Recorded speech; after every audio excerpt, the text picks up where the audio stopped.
It's stage 4, day 5 at the 2019 Tour of Utah as the race rolls into the capital city of Salt Lake City for 8 circuits around with a finish in the shadow of the state capitol. A very difficult circuit with an uphill run to the line, but should be a day for the sprinters after an exceptional GC battle unfolding yesterday in North Salt Lake, where we saw Ben Hermans widen his GC lead. Today, Hermans should get the day off playing defense in his yellow jersey battle, as the sprinters will have their day looking for a stage win. Let's take a look at that battle yesterday, because it was a good one for Ben Hermans. It started with the peloton leaving Antelope Island State Park, one of the staples for local riders here around Salt Lake City. Yeah, amazing. It took an hour and a half for the breakaway to be able to get away. Everybody attacking and being very aggressive, trying to get into that front move, because the sprint jersey was on the line, and that's what they were thinking about coming up to Layton. Right here at Layton, we had the beginning of our breakaway starting to form as Matt Zimmer came right over the top of Flavio De Luna to be able to take 5 points, 3 points, and McCabe 1 point, because that's him in the green jersey coming up as he's thinking about sprint number 2. Zimmer and De Luna were trying to get into a breakaway. Neither of those riders had points going into the day, but Travis McCabe was the one that really wanted the white jersey points. He picked up 1 on the first intermediate sprint, and then here he jumps the group on the second intermediate sprint to pick up maximum points. So his white jersey quest going very well yesterday for Travis McCabe and the Worthy Brewing team, as he adds 5 more through the second intermediate sprint over Fortunato, with Marco Canola, a former winner here back in 2017 on this stage, taking 3rd on that intermediate sprint yesterday. Then on to the climb up and over the Bountiful Bench, where Alex Howes goes on the attack. Alex Howes going on the attack to be able to take maximum points. He would also win the following 2 KOM climbs on Eagle Ridge, and that would put him into the KOM jersey at the end of the day. As you can see, Hayden McCormick in second, Lorenzo Fortunato. Those are some of the guys that were in the break with him, along with Kyle Murphy and Nigel Elsay and McCabe. There was a really nasty crash on the run into the finish. Watch this as Thomas Rivard slides out at about 60 kilometers an hour. He was okay, eventually got up and did continue, but he went down hard at speed. Some really tough road rash for him, but amazingly, he was able to finish the day yesterday for the Huggins Berman Action Team, despite his really rough road rash. Very fast descents and a very tough uphill, and that was what made this course so challenging. We knew it was going to be a GC battle, as Piccoli just trying to ride everybody off his wheel attacking, but there was a great response from Ben Hermans, really showing his strength in the yellow jersey, being patient, waiting for the right time to strike. Piccoli knew he had to be aggressive early on, because he was the one that needed to take time back from Hermans, and then at about 100 meters to the top of the climb, Hermans goes on the attack. He passes Kyle Murphy there, and then goes right by Lawson Craddock about 10 meters from the peak of the climb. You can see Craddock when he looks over here and realizes that he's not going to win the stage here, because it was all downhill after they went up and over the summit of that short climb, the last roughly 400 meters to the line downhill. So Hermans crosses the line alone in the yellow jersey, picks up another stage win, but more importantly for the Israel Cycling Academy team, he widens his GC lead. So he's got a pretty good situation coming into the day today with a 44-second lead over James Piccoli after Piccoli finishes 5th place on the day yesterday.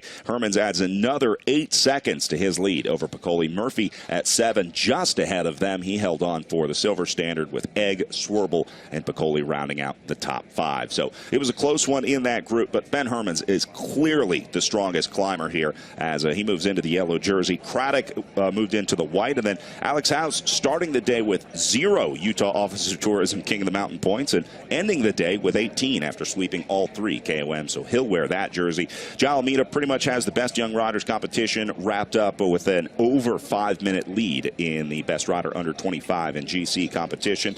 Murphy was awarded the most aggressive riders jersey for his early attack and then holding on for 2nd place. And then Travis McCabe will be wearing a special dark blue jersey today as the fan favorite. Yesterday, the fans could vote on their favorite sprinter, and Travis McCabe won that competition. So here's the GC situation into stage 4 today. Piccoli at 44, Egg at 1:06, and that's probably the last 2 guys that are going to have a shot at taking the yellow jersey off of Ben Hermans' back. Kyle Murphy moves up to 1:46. 206 down on GC. Peter Stetina drops to 202, still sitting in 5th for the Trek Segafredo team. But all things considered, James Piccoli may be the only guy that is going to have a shot at taking that yellow jersey back. Almeida at 238. Joe Dombrowski had a good day on Powder Mountain and tried to give it a go yesterday with his teammate Lawson Craddock. EF Education first. Wasn't afraid to get aggressive out there. So they've got 6th and 9th place overall, with Matteo Badalati rounding out the top 10. Israel Cycling Academy with 2 inside the top 10, including Ben Hermans at the top. So don't expect to see those changing much today. There are some time bonuses out there throughout the day in the intermediate sprints, and then at the finish, 3 seconds for first, 2 seconds for second, and 1 second for third. Let's take a look at the circuit today. Again, 8 times of this profile, and it starts and finishes in the shadow of the State Capitol building. Yeah, flying along the top part of the course. That is flat, but then they're going to turn down Virginia Street very, very quick. Again, we talk about high speeds going up to about 30, 35 miles an hour, 50K an hour easily as they start heading back towards the State Street, which is a hard pitching climb, 500 meters at about 10 to 12%. Flattens out just at the top, and that's where the start finish is going to be located. But the sprint, 8 laps they're going to be doing. Sprints coming on, 5 laps to go, 3 laps to go, 1 lap to go. This is the jersey that's really up for grabs. It's a close competition that we'll talk about a little bit later on. More climbing today than there was in stage 1, and on stage 1 with the hills that they had there, we had riders already 15 minutes off the back. So it just goes to show, although it's short, only 53 miles, it's going to be fast. It's not going to be easy. They pick up just under 1,400 meters of elevation by the time it's all said and done, as we'll pick up live coverage here in just a few moments. They've already completed the first time up the climb and on their way down, so we'll get a good preview of the finishing climb here as they roll through for the second lap of racing here on stage 4. Saw the breakaways early, and this group has established themselves with about a 15-second lead off the front. It's been a constant shuffling and reshuffling, and this is the latest group to try to get away. What we talked about in the general classification, you know, the first 10 guys, once you get to about 10th or 4 minutes, 4:45, 5 minutes back, after that you have riders 30, 40, 45 minutes back. So huge gaps. And so for Israel Cycling Academy, they can allow everybody to go up the road. It's really going to come down to the sprinter teams. Who wants to be able to have the stage win?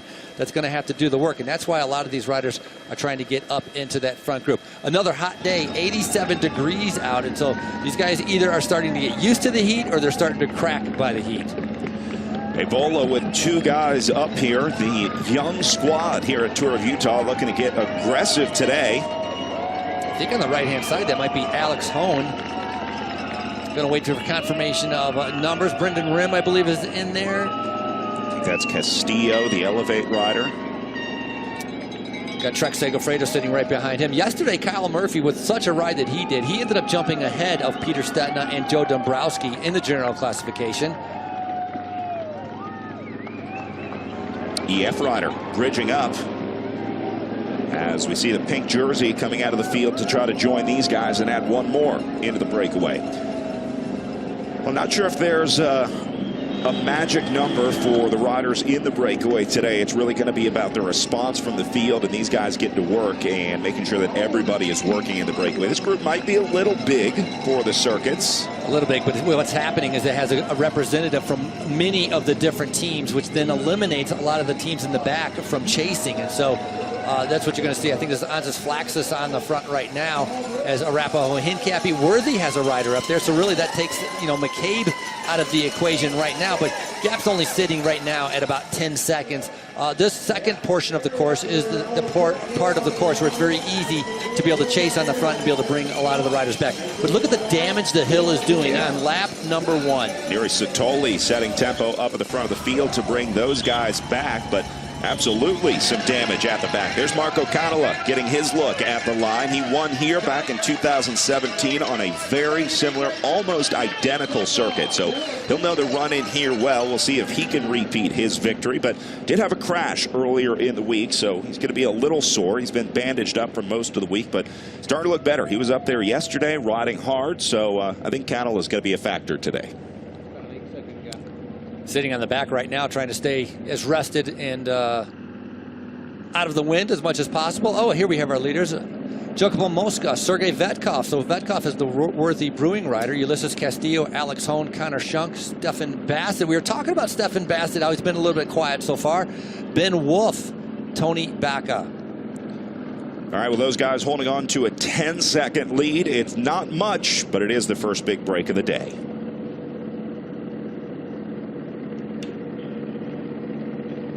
A surprise, we haven't seen Stephen Bassett yet this week, the new signing to the Wildlife Generation team after an incredible ride at the national championships there. He's really had a great year after his comeback to the sport. Spent 8 months off the bike dealing with an injury. He wasn't able to ride, but he got back this year riding with a domestic elite team here called the First Internet Bank Squad in the U.S. and then made the jump up to Wildlife Generation to race here at Tour of Utah. So nice to see him on the way back.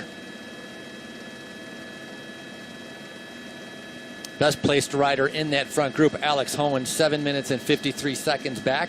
He would be a little bit higher, but he had a flat tire going up Powder Mountain 5 kilometers from the end. So obviously that took a little bit of time for him to be able to change. And it's nice that Avolo has actually 2 guys up there. Connor Shunk, the young rider on Avolo, also has made it up there. And that group of 8 has definitely expanded. This is more than 8 riders in the front right now as more riders starting to be able to bridge across. And again, the danger becomes every team is going to have a rider in the front, so who's left to chase? And eventually Israel Cycling Academy may have to come to the front. That was something interesting yesterday with the Piccoli's team, Elevate KHS, how much riding they did. They almost were riding like they had the yellow jersey, controlling things when they don't have the yellow jersey. Riding leading up to the circuits, riding on the circuits, trying to set up James Piccoli, but you know, that climb was tough, but you can't just ride Ben Herman's off your wheel. Very hard for any rider to ride somebody off of their wheel. And so it was surprising that they didn't really sit back, let Israel Cycling Academy do more of that work to try to wear out some of their riders, because they still have a teammate sitting in 10th overall in the general classification, which is Badalati, Matteo Badalati on Israel Cycling Academy.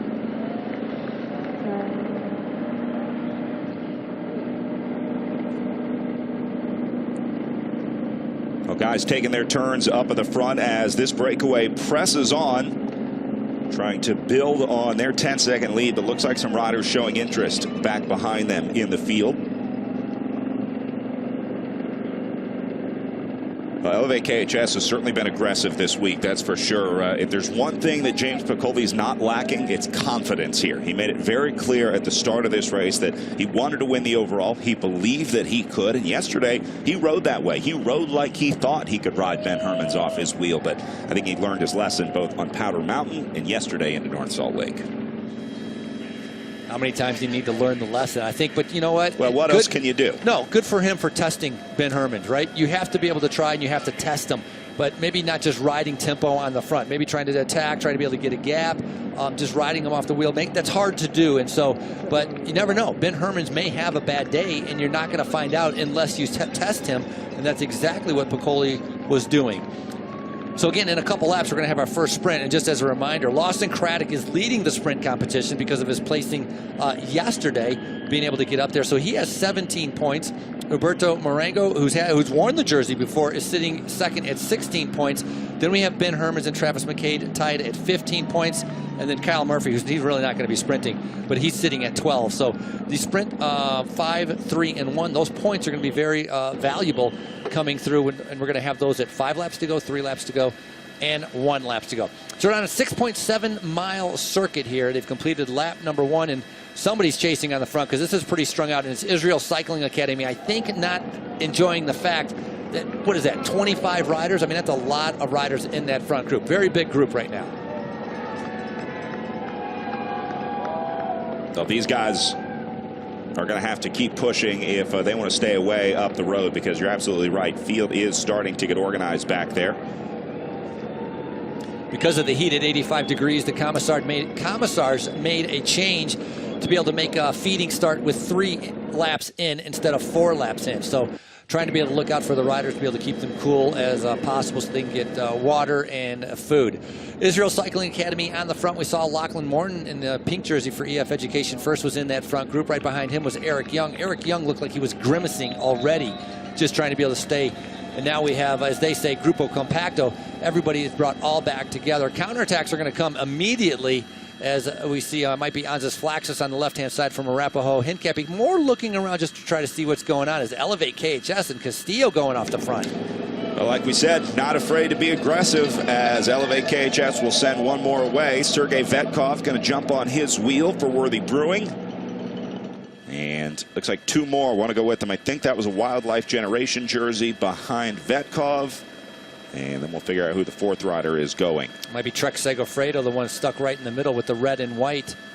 And you can see the field spread out a little bit, not so concerned with 5 guys instead of being concerned with 20 guys. So Israel Cycling Academy doing a great job to be able to shut that down and not letting things get too out of hand so early in the race. And that's the other thing. If you let a break go that early in the race and everybody sits up, there's more time for them to take a lot of time by the finish. If they go 3 laps in, 4 laps in, that means they only have 3 laps to get a lot of time. And so it's not as dangerous having a group like that.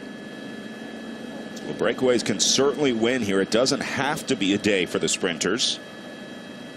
A lot of it will depend on the sprint teams bringing things back, because again, we're not expecting the GC teams to be chasing down these breakaways as long as there's no big threats up the road.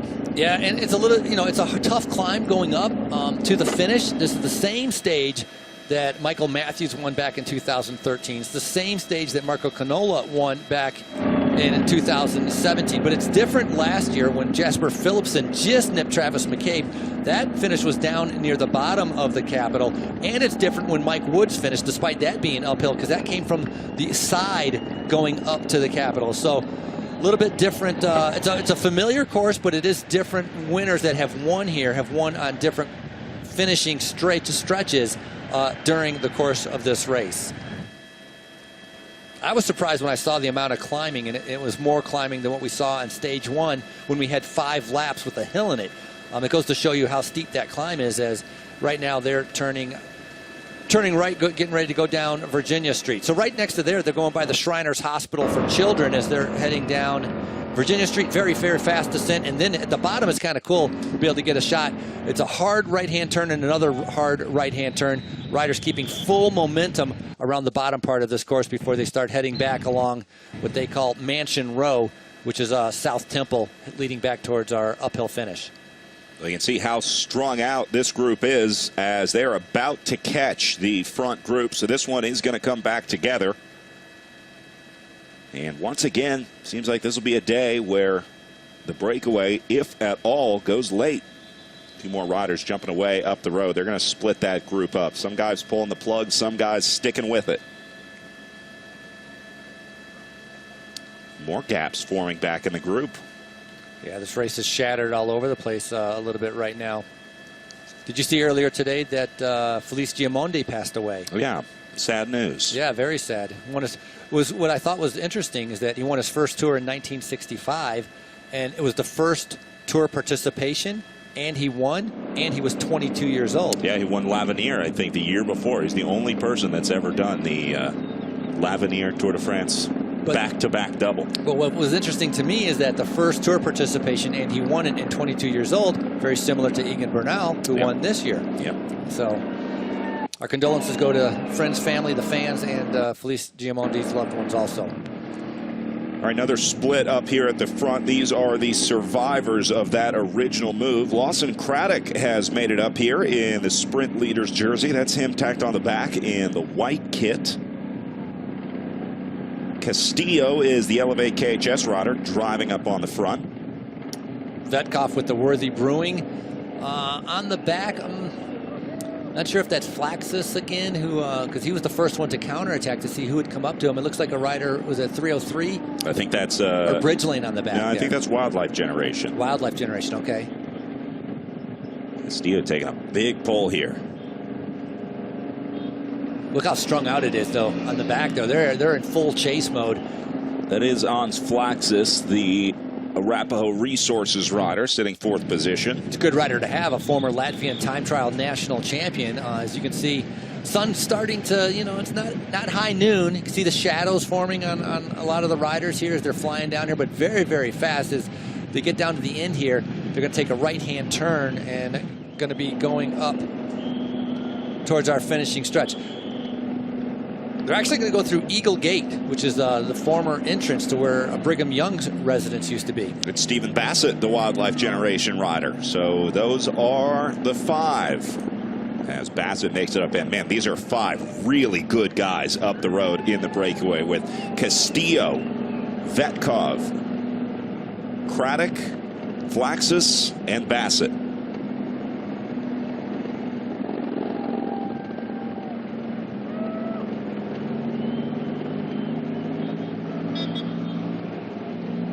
And everybody doing work here as well.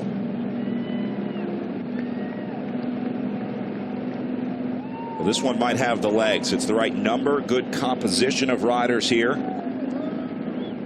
Craddock a little bit dangerous. 3 minutes and 17 seconds. So he's probably he's the best rider on the general classification. And so this, oh, look at the big group coming up to him again. So Israel Cycling Academy letting these massive groups go up. But this is dangerous to let a 3-minute man go up the road. It's a little bit dangerous because honestly, they've seen what happened on Powder Mountain. Lawson Craddock actually climbed pretty well, finishing 12th on the stage in the yellow jersey, and they know there's a lot more climbing coming up, so maybe they're not too concerned with Lawson Craddock maybe taking over the yellow jersey at the end of the day if they can stay away the entire time. But a big group getting ready to join as they're taking the turn right now, getting ready. That's Eagle Gate that they're going under. So that's basically the start of the climb. From there, it's uphill to the Capitol and then a quick right-hand turn before they hit the line. Now, Race Radio has the Arapaho rider listed as Ben Wolf. They called out Wolf's number, but I'm almost positive that's on Flaxus.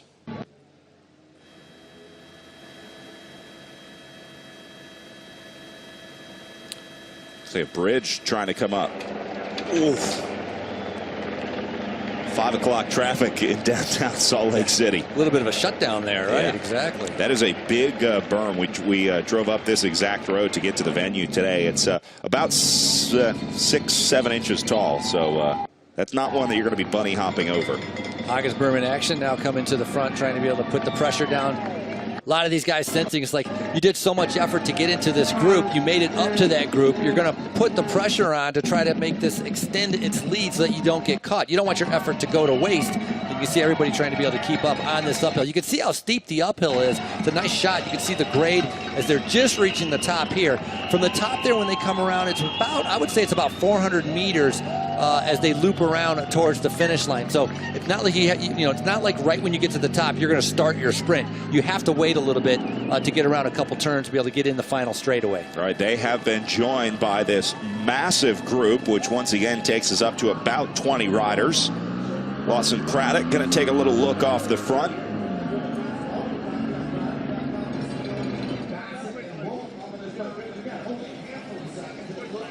But not looking like he wants to split the group here. Wants to take some riders with him for sure. Now there's Israel Cycling Academy in there. Might have been Avila that has made it up into that front group. Sitting, he was about third rider from the back, and it's going to take us a while to figure out all these riders.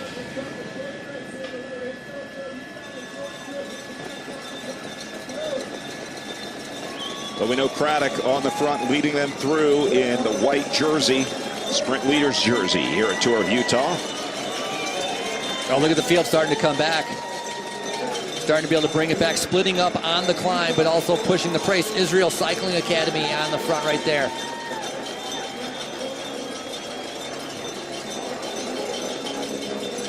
That's a big split. They must have gone hard that last time up the climb. Seems like they're going hard every time up the climb. And it's going to keep happening. It's only going to get harder from here. So I think you're going to start seeing some guys moving up after realizing how difficult this climb is going to be and how intense the racing will be as well. Remember, it's only 86.5 kilometers today, a little under 54 miles, the shortest day, shortest stage, minus the prologue of Tour of Utah here. I think the front group, so everybody's been brought back together. Now the counterattack again. Once again, as soon as the group gets caught, they counterattack, trying to be able to go off the front. And the aggression may pay off today. Lawson Craddock is riding really well. You know, scheduled to go do the Vuelta right after this. Seems like he's got some good form, and of course this is going to help him being at altitude, having these stages underneath his belt. Should be a good pick for him to do well once he heads over to Spain. TJ Eisenhart now showing up. Eisenhart, a Utah native with his trademark turquoise necklace hanging from his neck. It's been pretty quiet this week. The entire Arapaho Hincap BMC team has been looking for results, so see if they can get one today.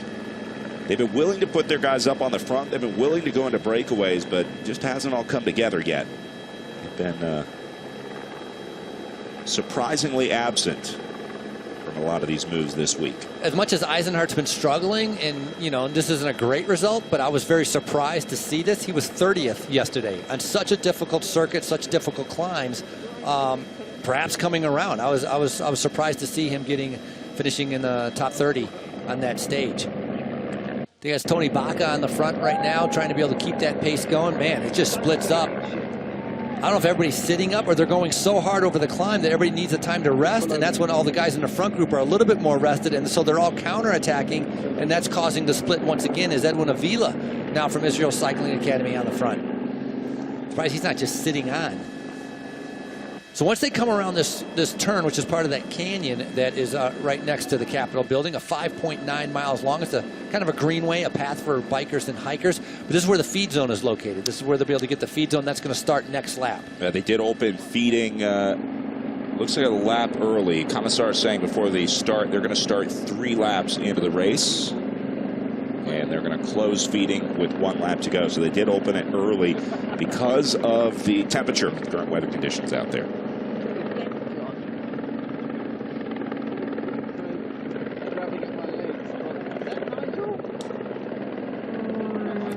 Brad, take a look at this profile. Open your book for a second.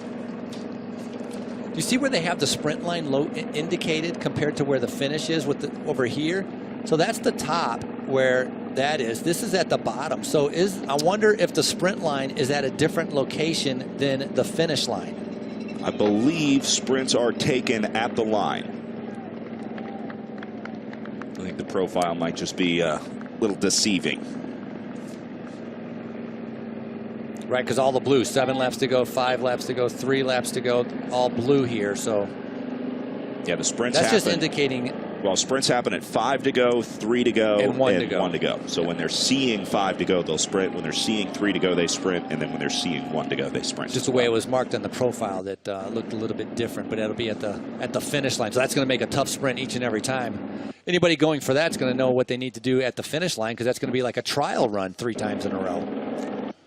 30 degrees centigrade out there right now, 86 degrees Fahrenheit for our American viewers. Not a whole lot of wind out there, and it is expected to cool down as the evening goes on. You can see the long shadows with the sun behind these guys as Travis McCabe works his way up through the field. In the blue jersey there was Ty Magner that was sitting right there, sitting on the back, not really too concerned with anything going on.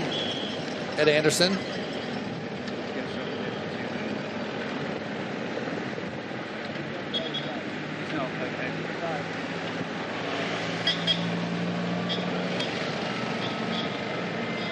Doesn't look like anyone else at the front is super interested or worried here. Seem pretty comfortable with the group that's away at 61.5K to go. Yeah, look at these guys spread out across the road. Surprised it's only 15 seconds here. Would have thought that the group up the road would have had a few more. This is interesting. This looks like a neutral start. This is everybody saying, tranquilo, enough is enough. Yeah. Let it go, let it go. If you didn't make it now, then, tough. And we want to be able to just ride along a little bit.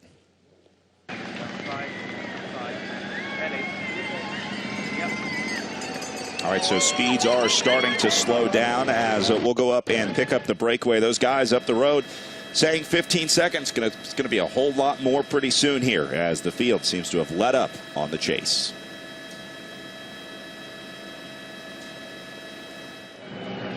Well, Travis McCabe not going to be in the breakaway today. He is with his road captain.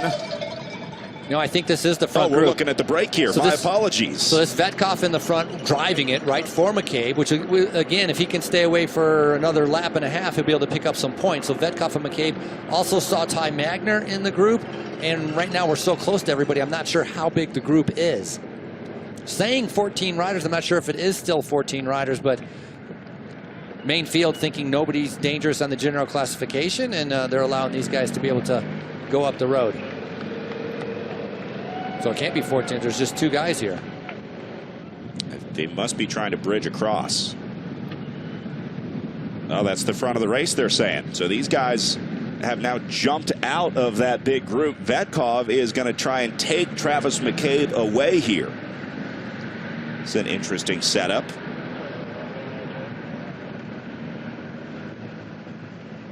Remember, McCabe looking for sprint points here, and those will be awarded on the line this time through, but this seems like a big effort for some sprint points.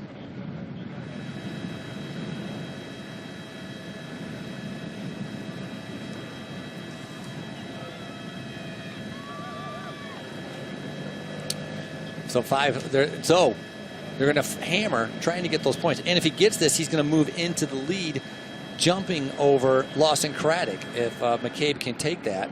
So he's going to jump from 15 points up to 20. McCabe right now is wearing the... Ooh, that's close, though. These guys are right behind. So this is a... that's a nice group. See, that's a decent-sized group right there. Alex Hohen, I think, is in that front group also. As you can see, these guys flying down. So I think it's a group of 14 that splintered, right? They all attacked each other. It separated themselves. And Vetkov right now in time trial mode. Romanian national time trial champion. It's a good guy to be able to have with you. Well, all they want to do is get Travis McCabe the points here, and then I'm going to guess they'll let up and go back into this front group. Travis McCabe definitely doesn't want to be riding alone here. So it's going to be very interesting to see what happens after they go through the line again, sprinting for white jersey points.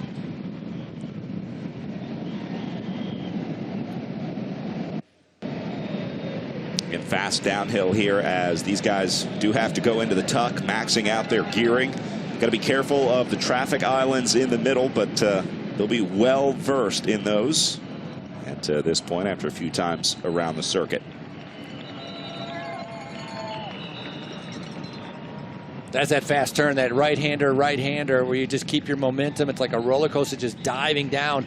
A lot of G-forces, a lot of force on the tires. This is where you have to have full trust in your mechanics. You got to have those tires, make sure they're glued on. And then they come up here and they're going to turn and get ready to head down South Temple Street, which is known as Mansion Road. The Kearns Mansion is just down here right before they turn onto the uphill finish, and that is actually where the governor's residence is. Nice commute to work at the State House. Just walk straight uphill. Good exercise. Yeah. You can get an e-bike to roll up there.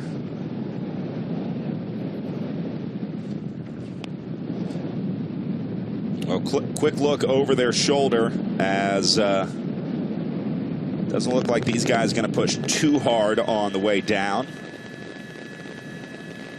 Is that the gap? Massive gap. Travis McCabe is not leaving anything to chance today. Vetkov is that strong, though. I mean, Sergei Vetkov is the perfect guy to take you off the front here. But at the top, when they came through the turn before the downhill, maybe it looked maybe 15 seconds. I mean, it was hard to be able to tell. And they have this much of a gap. Like, how much faster did these guys go on the downhill and through the turns? As these guys working very well. Teammates on Worthy Brewing right now, Travis McCabe trying to be able to pick up that points jersey. The blue jersey he's wearing is the fan favorite jersey, voted yesterday as Vetkov's on the front. Vetkov did not have the Tour of Utah that he wanted, but Worthy Brewing now trying to be able to make up for that, trying to get McCabe into that sprint jersey. He's a two-time winner of the sprint jersey here. He has the most stage wins, well, tied with the most stage wins at the Tour of Utah. Michael Matthews has 4. Travis McCabe has won 4 Tour of Utah stages before. Today, trying to be able to see if he can make it number 5, but also trying to be 3 years in a row with the sprint jersey.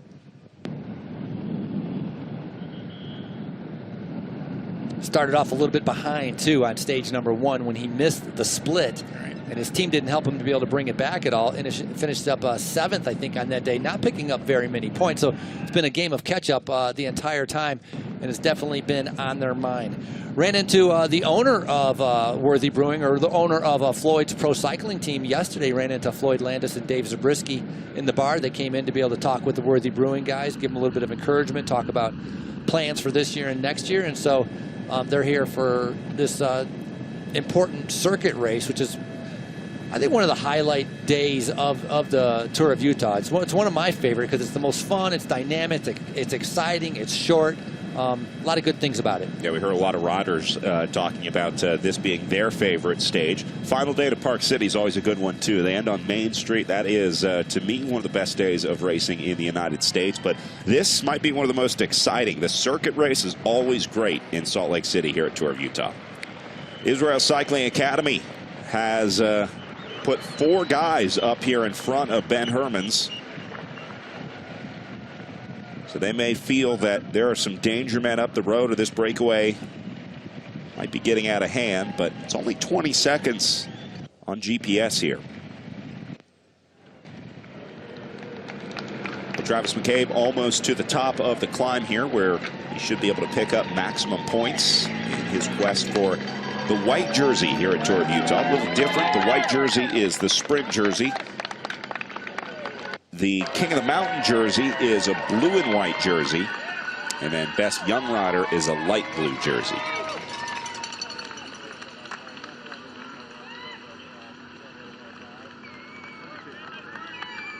You can see the road pitch up, how steep it is, as McCabe takes a little glance over his shoulder to see how far back, if any of the chasers are coming up. Vetkov doing the exact same thing. Obviously, these two riders not worried about each other, helping each other, as they're sitting at about a 10-second time gap. And 10 seconds on this climb is a pretty good amount. So he's going to be happy to be able to pick up maximum points here. 2 more sprints after this, and of course 15 points available at the finish. And so that's the part that could derail McCabe's plans depending on who wins, because it's so many points available at the finish compared to the small 5 points available intermediate. Vetkov always making sure he's got McCabe with him on the way up. And we're going to look at the gap as they come across the line, headed towards the state capitol. Capitol built in 1916. They did a renovation in 2008. When they renovated, they put a seismic base underneath it to be able to withstand a 7.3 earthquake. So what happens if it's 7.4? Crumbles? You're gonna need to call the engineers. Who's coming up behind? Could you tell who the third guy was? Now we're going to look as they come across the line. We'll have the data here. Okay, you better come by him.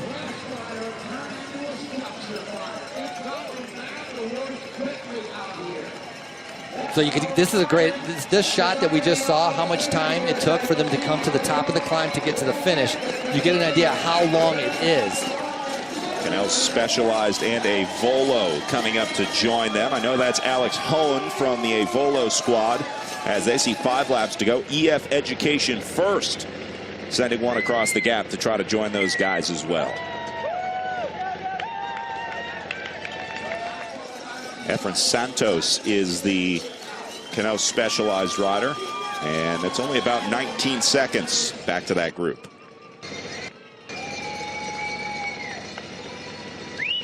Joe Dombrowski right in the middle of the screen in the pink. That's the yellow jersey just beside him. Ben Hermans with his team on the front. So that's James Whelan. So that's going to be James Whelan as you see our points. Travis McCabe 5, Sergey Vetkov 3. Efren Santos is the rider from Canola Specialized. All right, so we will add Whelan to the list as he gets up into the group to make it 5. Double top to the top of the climb.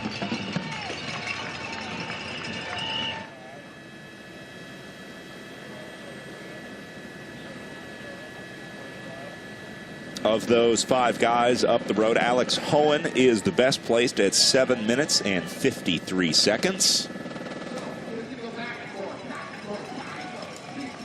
Vetkov at 8:30 and Santos at 8:49. Then it goes way down to McCabe at 23 minutes and 10 seconds down on GC.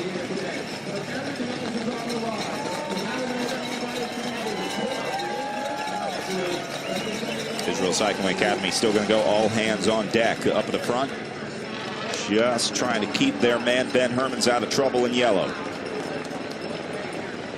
And this is a blessing for all the other riders in the group. It's like finally able to ride steady, be able to keep it at a normal pace. They're able to stay with the group. It's not going flat out up the hill. So for many of the other riders that are feeling tired, trying to get to the finish, this is exactly what they've been waiting for. It took 3 laps to get to this point, but at least they're to this point right now as You can see Israel Cycling Academy. Other riders are coming over the top. We're not content with the pace that Israel Cycling Academy is setting, because they know they have no intention in trying to be able to bring back the leaders. They don't need to, as Hohen is the best placed guy in GC at 7 minutes and 53 seconds. This is the second group. Yeah, that's what they have to really be worried about, is the chase group behind. Wait, that's McCabe on the right-hand side. So that second group had caught the first group. So McCabe, Vetkov has been reeled back in, along with Efren Santos from Canola Specialized and Alex Hohen from Avolo. So our group of 5 that had about 10 chasing is now all back together. Yeah, so we'll call it a group of 15 here on the front. So as you said, they sat up. They got the points, and then they sat up, and then getting reeled back in.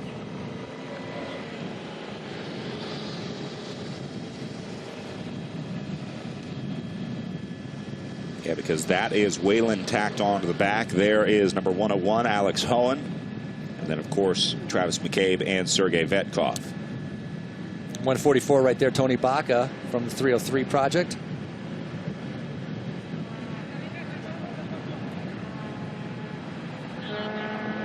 Mosca is back in it as well for Trek Segafredo, as they roll through the feed zone. Baca grabs a bottle. Hohen gets one.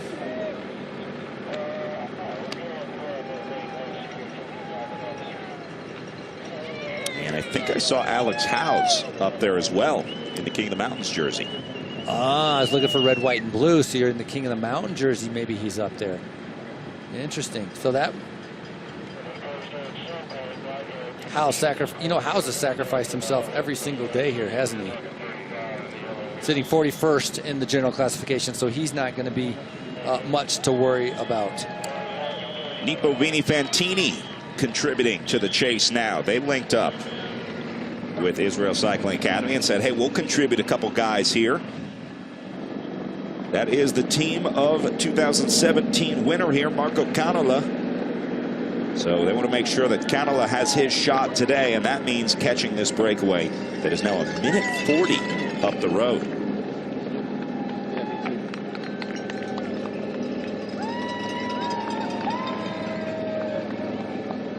It's a good course for a team to chase on. A lot of long straightaways, not really too difficult of a course, and so getting a couple teams on the front, it's a very good course to be able to chase on, to be able to have high speeds, to be able to bring back a breakaway. And so these guys starting immediately once it got over 1 minute and starting to come to the front to try to not let the leaders get too big of a gap. So the question is, Israel Cycling Academy, are they going to be willing to participate at all? Because if I'm not mistaken, I think Avila, their teammate on Israel Cycling Academy, is in that front group. Edwin Avila is in the group. We saw him earlier, and he's missing from this shot here. So he's just going to be playing the insurance card up there in the breakaway today. Guys driving. Yeah, no time for feeding there, right? I mean, everybody's on the far side of the road. We got in the drops.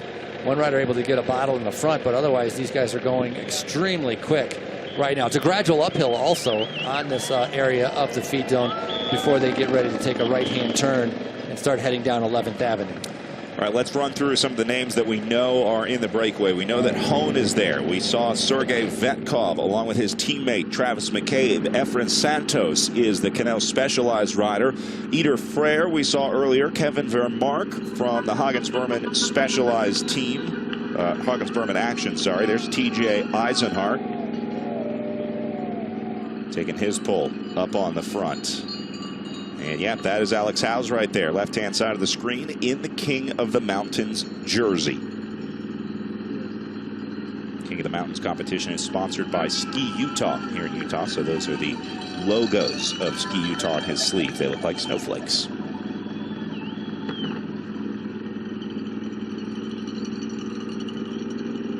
There goes Hohen.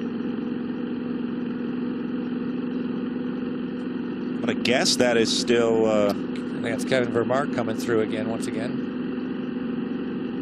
And Vermark flicking the elbow to nobody. Vermaert coming off of winning the under-23 Liège-Bastogne-Liège earlier this year. He took a stage of Redlands last year. Same 4 guys, though. You see what's going on here, right? Who the heck? Who's pulling in the back? We've seen Howes, we've seen Hone, we've seen Vermaert, and now Alex Hone getting a little bit frustrated with the lack of cooperation from many of the other riders. These 16 guys having trouble getting together and getting on the same page, as there are definitely some passengers in this breakaway.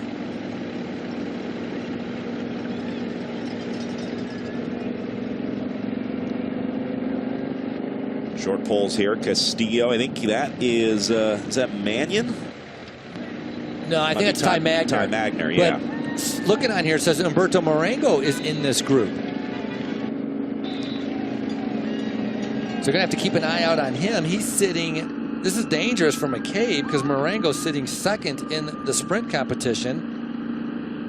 Well, third technically, because McCabe jumped ahead of the other 2, so technically he's third. I think that's Marengo there at the back in the neon yellow Neri Satoli Sella Italia KTM jersey. Here's a guy that's easy to spot, Ben Hermans.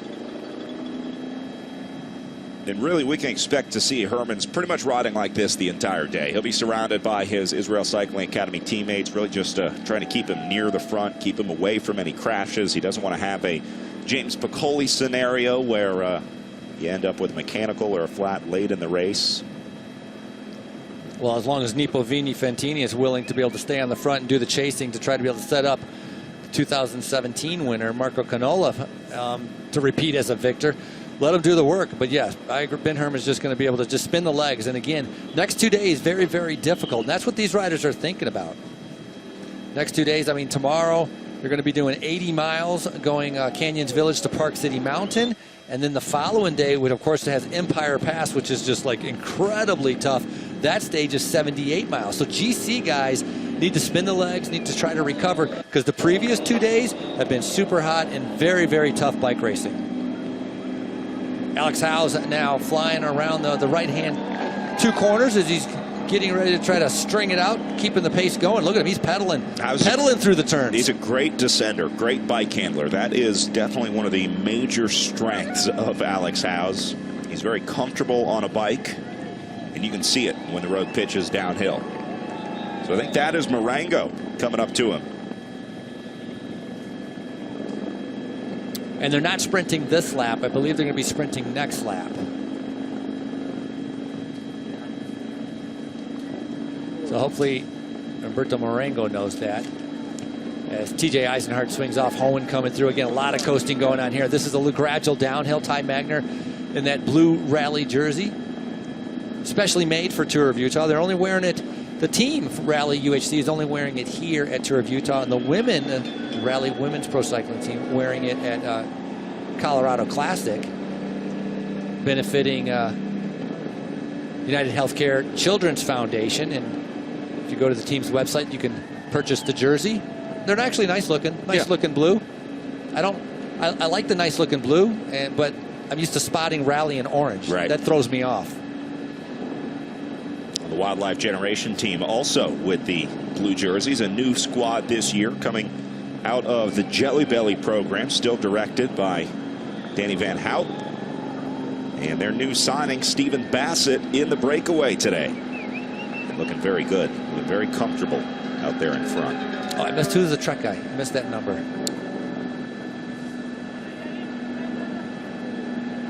Oh, I think it's Jacopo. Jacopo Mosca would make sense. He was 11. Up there earlier. Yep, that's who it is. So this is what we're talking about with Edwin Avila, I believe, sitting on the back here of the group, not really participating and pulling through, which makes sense. I mean, in the back he has the yellow jersey. How great of a situation is it for Edwin Avila to be able to get a free ride and be able to sit on? And he was pulling yesterday on the very, very difficult climb, so he has some fantastic form. And we saw what he did on stage 1 also. You know, he could be definitely a rider to be able to watch out for as we get it later on into the race. The problem is he has to be able to react to the splits, because 14 guys are not going to stay together to the end. It's going to split up. Avila just has to be able to react to that. He's one of those few guys that can sprint but can also climb to a certain extent. I don't think this will be too much of an issue for him today in Salt Lake City. So Avila with a very good setup today because he's not going to be expected to do any work in the breakaway. And he can just sit on and follow the wheels until the selection really starts up at the front as we approach the halfway mark of this race. Nice to see Nepo taking charge here. I mean, if you want to get a guy up there, if you want to get a sprinter up there, somebody had to do it. And Nepo Vini-Fantini more than happy to report to the front. Obviously, that'll be nice for Israel Cycling Academy as well. That'll take the pressure off them.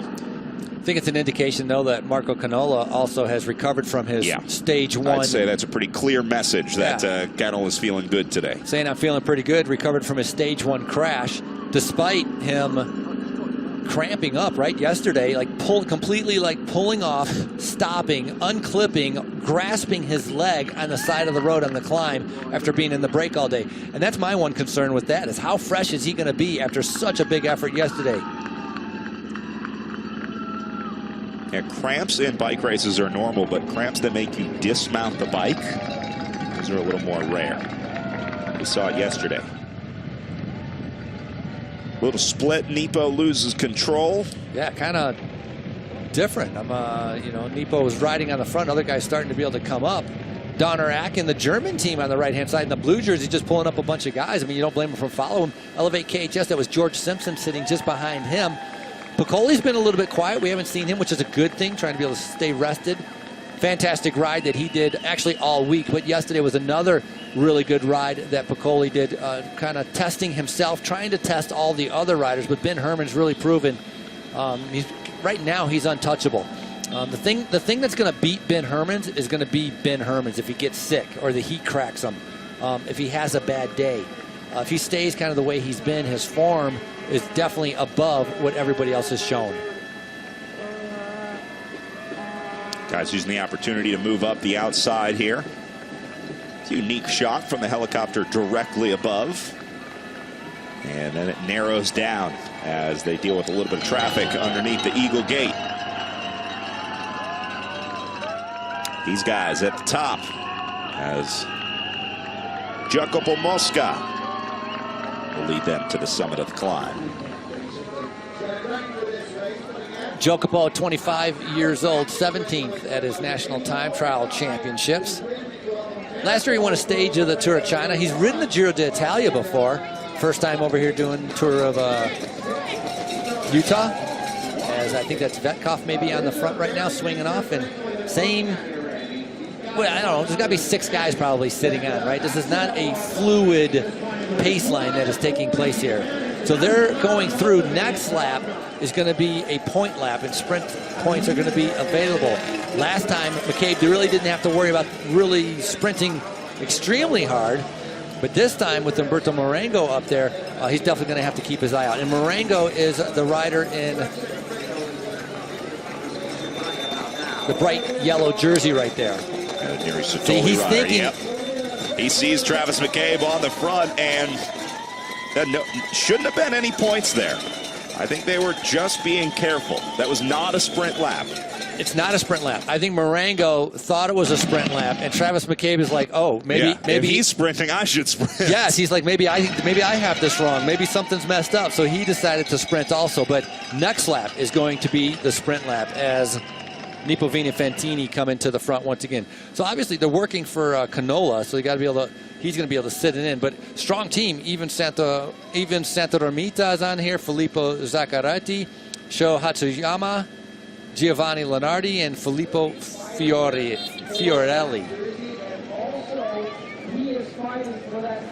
They're going to put 5 up on the front here for Nepo. 5 on the front. They only have 6 in the race. As there is Canola sitting a little bit further back in the bubble to be able to stay rested. There's Thomas, I think it was Thomas Rivard there, all bandaged up after that nasty crash that he had yesterday. We showed earlier in the program. 55K an hour he must have been going at least. Oh, they were cruising on the way down into that left-hander. There's a great look at Ben Hermans, looking calm, cool, and collected across the line. Exactly what the yellow jersey needs to do today.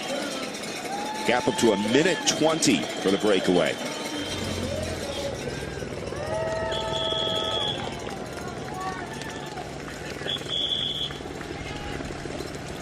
Who else would have a sprinter that might be able to put a team on the front to be able to try to bring this back?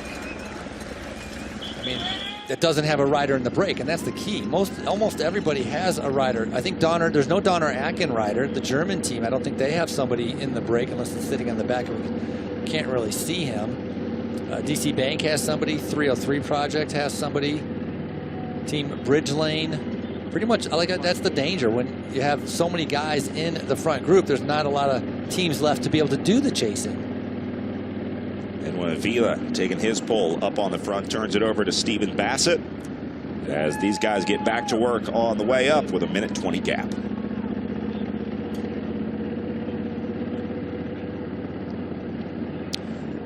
Interesting observation that you made earlier. They're really not riding like a pace line at all. I mean, these guys are not showing a ton of cohesive riding as a group, and they're partially because it's too big. And they're not really going that hard. This is just right. 80%. They're just kind of riding, just biding their time. 1:20, they're just going to keep going until they get down to maybe 2 laps to go, or until when they start attacking. Because the other thing you're always thinking about, hey, if I'm riding really hard, and other people aren't riding hard, then you're not going to be as fresh for later on. So the entire time you're riding here, you're thinking about conserving to be able to have something for a little bit later on, except for Alex Howes. He rides hard all the time.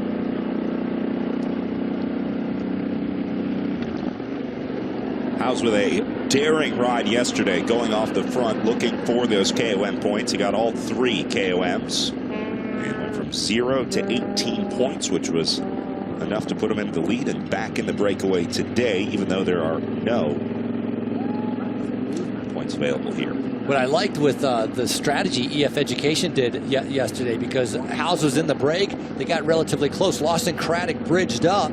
Howes then sacrificed himself, really putting Lawson into a fantastic position to be able to win the stage, and he would have won the stage if Elevate KHS wasn't riding the entire time on the circuit.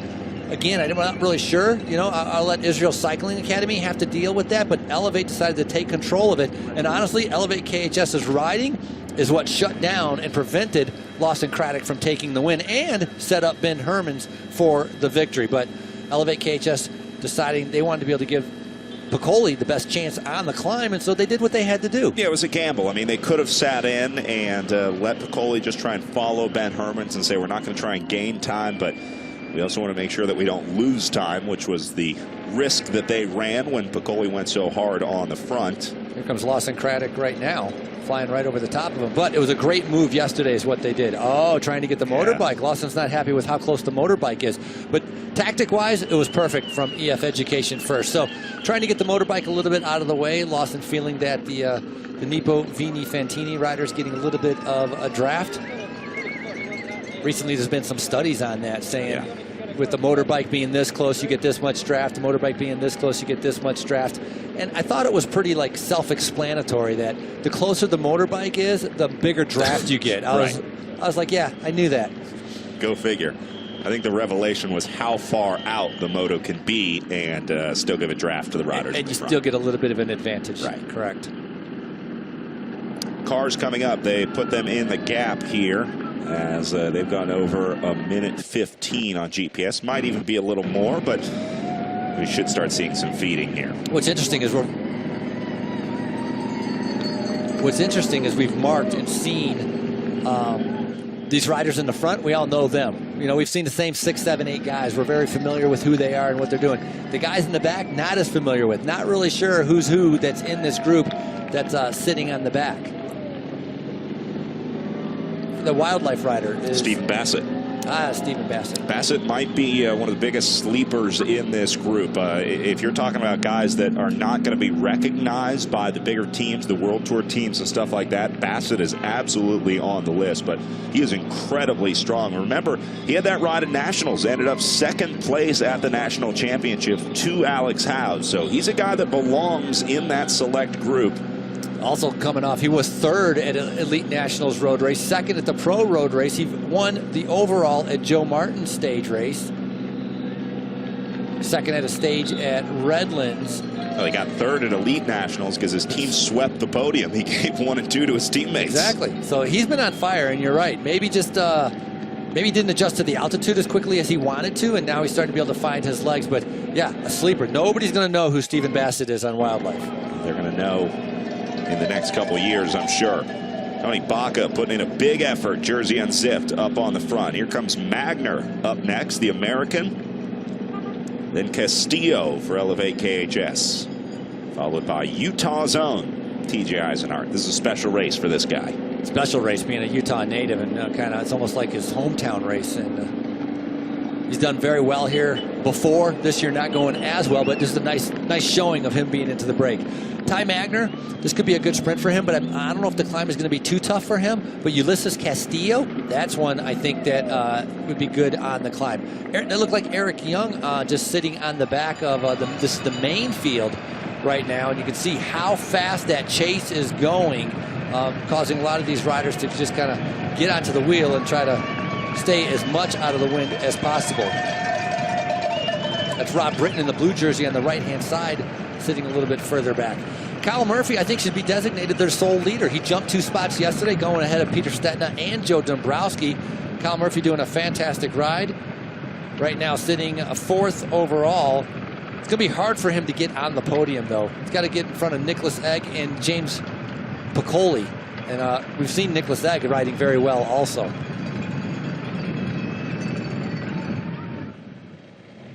Here's the front of the peloton with Nipo Vini Fantini continuing to drive up on the front. They have brought time back, gap down to 45 seconds here. Got to be careful about bringing it back too soon. You're going to have a lot of other counterattacks. But I guess if you're going to be riding on the front, you're going to be, I mean, if you're riding on the front now and the break is up the road, and let's say you catch them and you're still going to be riding on the front for the last couple, for doing a lead out or trying to be able to keep things together, you might as well bring everybody back together so you know it's secure that everybody's in the group, and then you can continue riding on the front. Because I don't think Nipo Vini Fantini is going to be getting off anytime soon, because when they come around, it's going to be 3 laps to go. This lap also, as a reminder, sprints on the line. So sprint points this lap at the top, at the finish.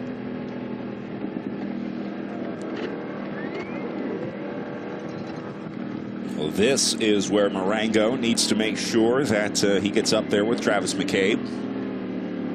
Remember, they went for it last time, but no points there. It was just sort of each rider looking at each other, saying, if you're going, I'm going.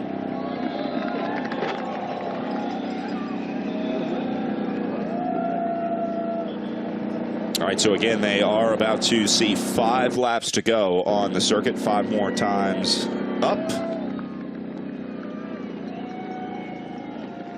And you can see leaders and peloton pretty close together here on the way down. It's only 40 seconds now from the breakaway back to the field.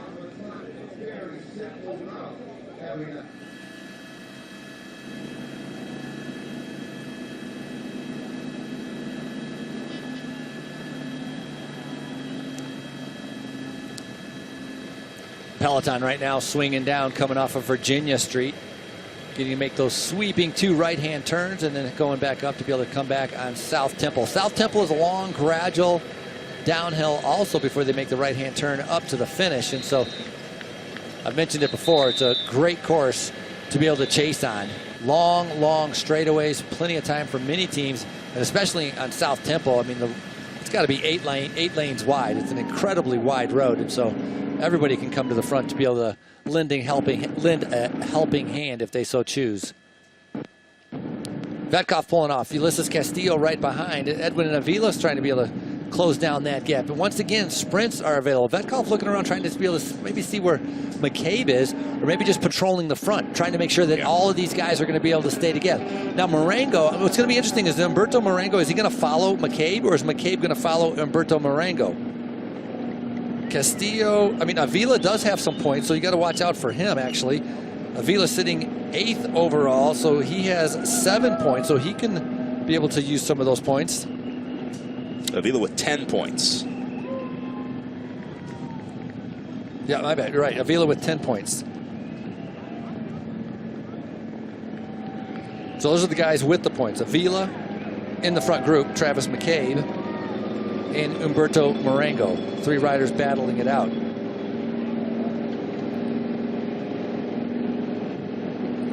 That's Efren Santos with that red shorts on from Canola Specialized. It's 3rd year with the team. Stephen Bassett coming through. Now here is Travis McCabe with Alex Hohen on his wheel.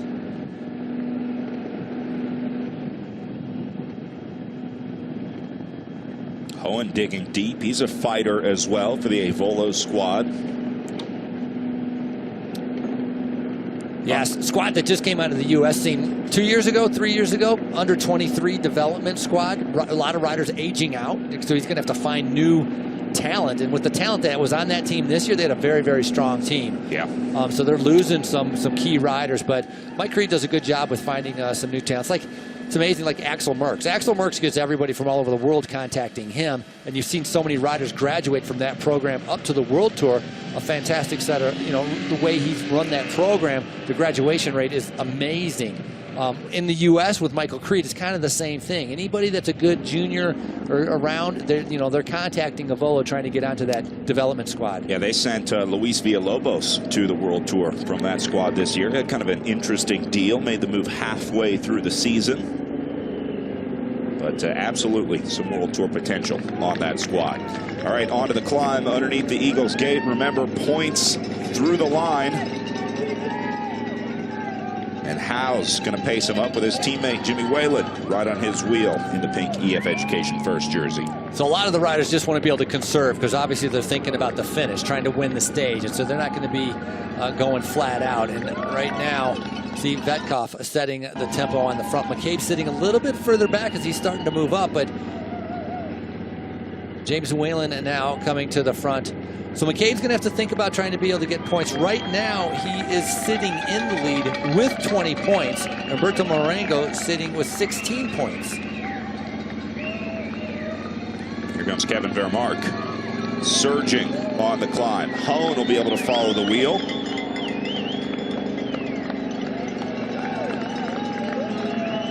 And Vermark is just trying to make this as hard as he can.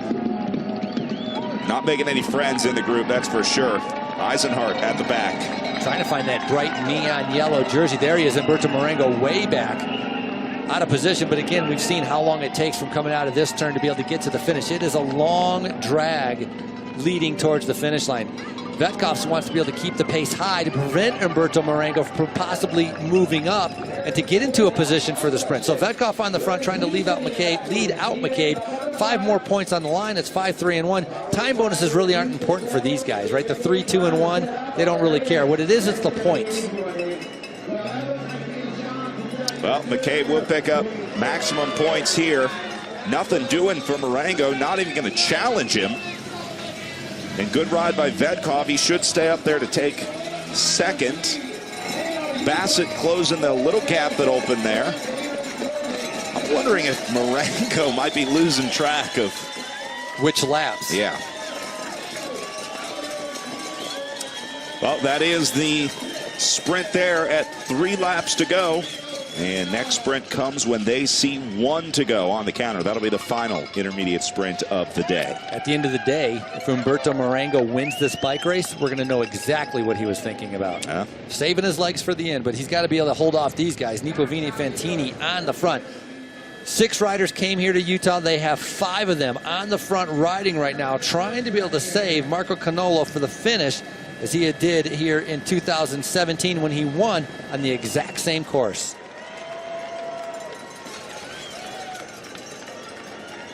A lot of pressure on his shoulders today, asking his guys to ride on the front. You've got to follow through after asking your Nipovini Fantini teammates to do what they're doing here. I think that's Sho Hatsuyama leading the riders through it. All right, so 32.4 kilometers to go, just over 20 miles, 3 more times around the circuit. With 16 riders up the road, they've now taken their lead up to a 1-minute gap, and that is fine for Israel Cycling Academy because Alex Hohen is the best placed rider in there at 7 minutes and 53 seconds down.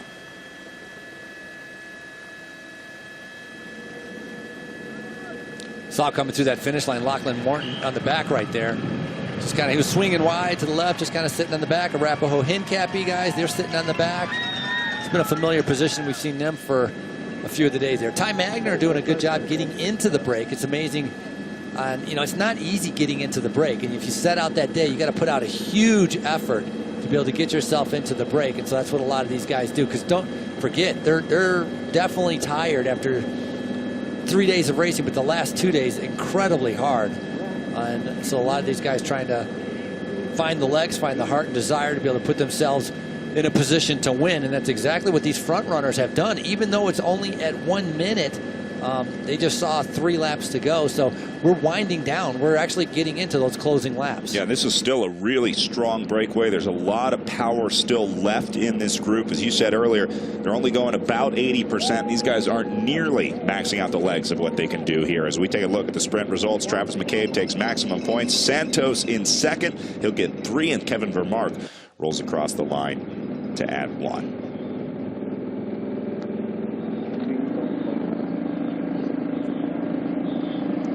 Efren Santos on the front right now from Canola Specialized, doing a good job. But like you said, 80%, they're just kind of riding. Once the attacks start happening, get down to 2 laps to go, 1 lap to go, this is when they're going to start coming to the front. And then you're going to see, I mean, we saw, remember when Vetkov went to the front with McCabe with 5 laps to go and they decided they were going to put their head down? How much time they took and how they got away. This is what's going to create problems for the chasing group from Nipovini Fantini. And what's also going to create problems is that there's so many riders up here on different teams, there's nobody really to contribute and help with the chase if they want to win the stage, because they say, hey, I got a guy in the front. I'm not going to prevent him from winning, and you don't want to be able to bring it back for another sprinter. And so that's kind of the situation where I believe the winner is going to be able to come from this group, despite the gap being only 1 minute right now. Lap 6 of 8 as right now heading through the feeds. I think this is the last time for the feed zone also, Brad. Feeding will close at 1 lap to go. They extended it because of the heat today. Oh, I thought they just made it earlier, with starting it earlier, 3 laps to go. They also extended it later, so they're going to let them feed until the final lap. I think it's a right decision. It's hot out, you know, 85 degrees, and it's been hot for the other day. So these guys, you know, they're drinking and eating not only for right now. What they have to do is drink and eat for tomorrow for what's coming up, which is another doozy of a day. Nice look at Salt Lake City there, with the mountains off in the distance. One of the amazing things about Salt Lake City, you're never more than 20 minutes away from really incredible outdoor recreation between the mountains and places like the Great Salt Lake. We were over on Antelope Island yesterday. It really is a beautiful place here in Utah. And you got to come back in the summer too. They say they have the greatest snow on earth. Luckily, the riders didn't have to experience any of that when we started the tour up at Snowbird Ski and Summer Resort. Yep. Our opening prologue. But you could still see snow up at the top of the mountain. I was very surprised at that there were, you know, 10,000 feet. There was still snow up on those peaks.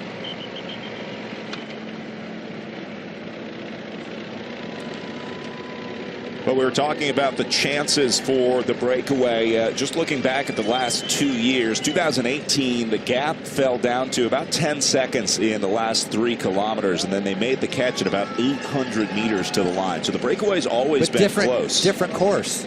Well, then go back to 2017. The catch was made at 2 kilometers to go. It was a breakaway kind of similar to this. Not quite as many guys up there, but in 2017, the breakaway did get caught when we were on the exact same course here. 35-second gap. They have him in their sights. They're tracking him down. The counterattack, I was about to say, somebody's going to counterattack from this, because now it's time to start going, because you don't want to get caught. You can see the peloton coming up just behind these guys. They've done a great job in getting into the break. They want to obviously stay into the break. So Kevin Vermark from Action Hagens-Berman now on the front. Vermark and Bassett are 2 very similar riders. These guys would be like classics guys. They're big one-day riders, a lot of power in the legs. So this is a dangerous duo going off the front here. Vermark and Bassett going to throw a lot of watts at the problem here as they start to come back. Vetkov and Eisenhart. Making it look easy the way they're being able to kind of reel them back in. TJ Eisenhart, I'm telling you, is getting better as the days go by. So nice nice ride by him, seeing him come up and kind of perform, I think, to the way he wants to. The Utah native sitting in about 4th position with the yellow helmet on from Arapahoe Hincapie. Just behind him, James Whelan in the pink jersey from EF Education, then Alex Hohen from Avolo.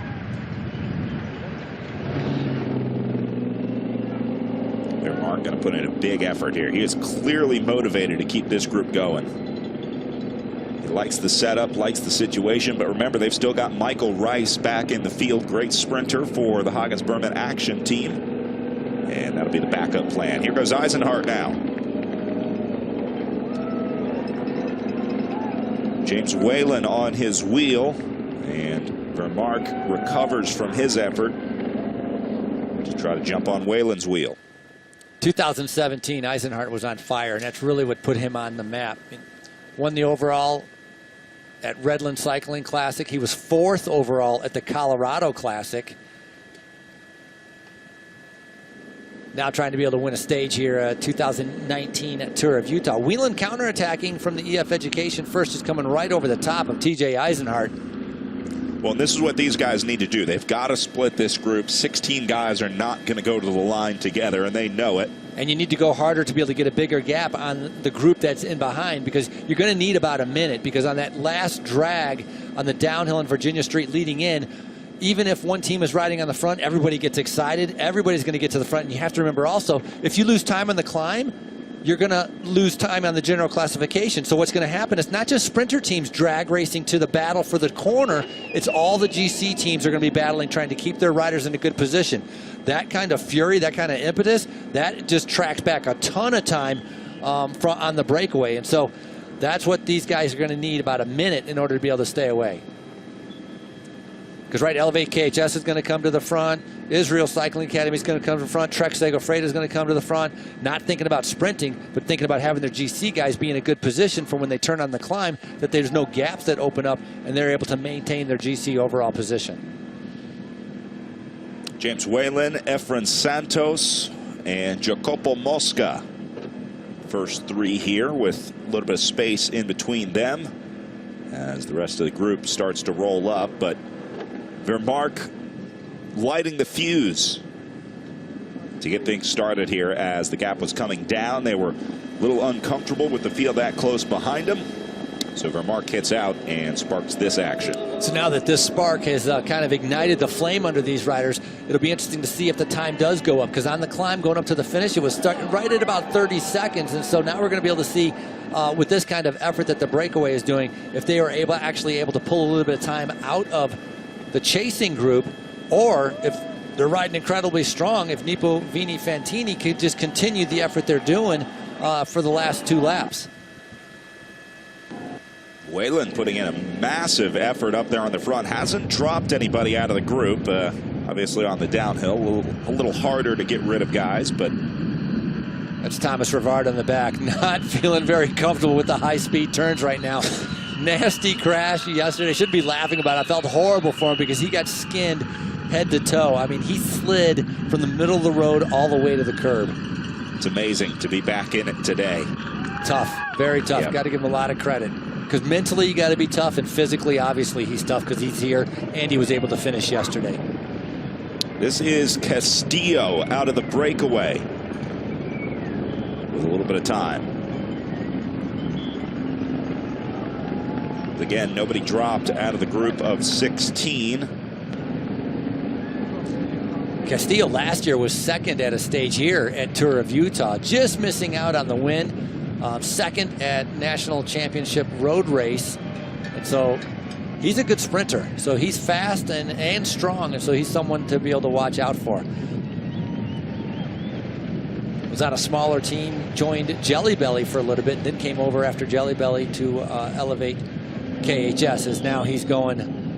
So did you see how hard Nipo Vini Fantini was riding on the front there? They were flat out. Yeah, well, they're finally starting to lift the pace here at 24 kilometers to go. I don't know if they realize there's 24K to go. I mean, it's not the last lap. They were going ballistic.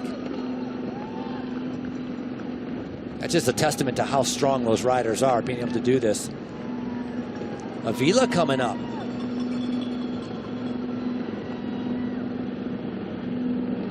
So Avila and Castillo going to link up here. Avila goes by him, looks over at Castillo. Castillo just did that big effort. He could barely get onto the wheel of Edwin Avila as he came by. And then back to Nipo Fantini.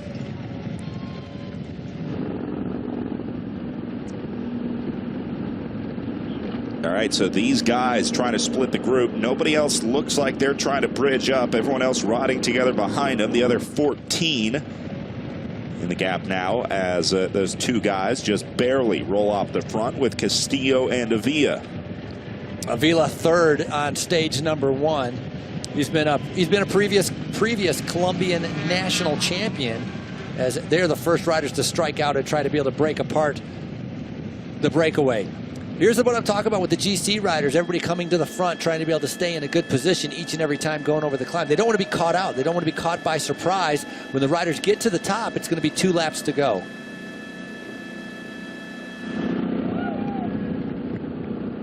These guys starting to climb underneath the Eagle Gate, but not a whole lot of time that they've been able to build up over their former breakaway companions.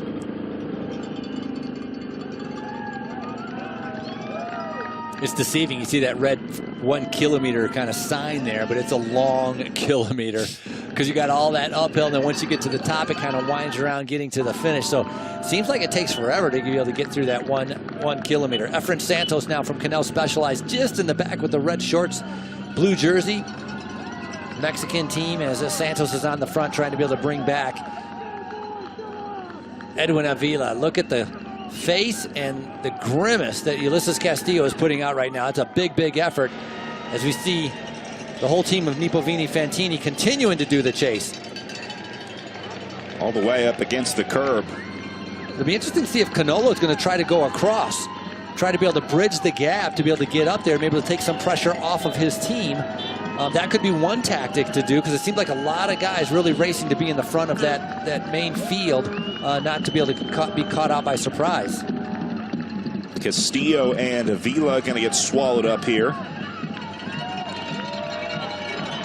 And the peloton is right behind them. Look at them. They're sprinting up, trying to be able to bridge up to the guys. They're going to tag onto the back of this group, I think, before the finish line. And that's exactly what these guys wanted to avoid. They were trying to keep the breakaway rolling. So the question is, who's that explosive? Who is that explosive that just jumped out of the group and is trying to be able to come up and is going to be seconds from within getting making contact on the back of the breakaway?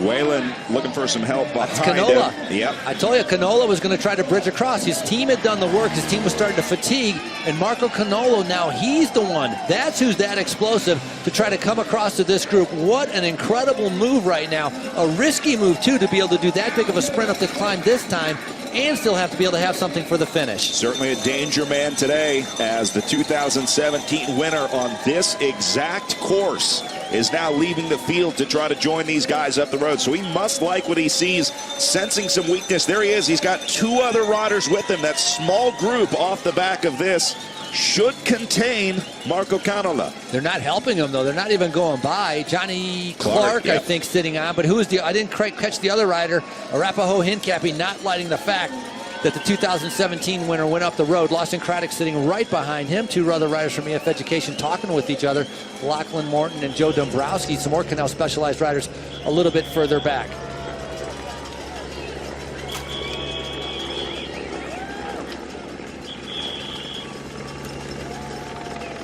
Well, that would be huge for Canola if he gets up there. And would also show some belief that he thinks the race is on the front. He doesn't think that these guys are coming back. He's saying now's the time to attack with 2 laps to go. Well, just as it looked like Castillo and Avila were going to come back, they redouble their efforts and get a little bit more time. But not a whole lot.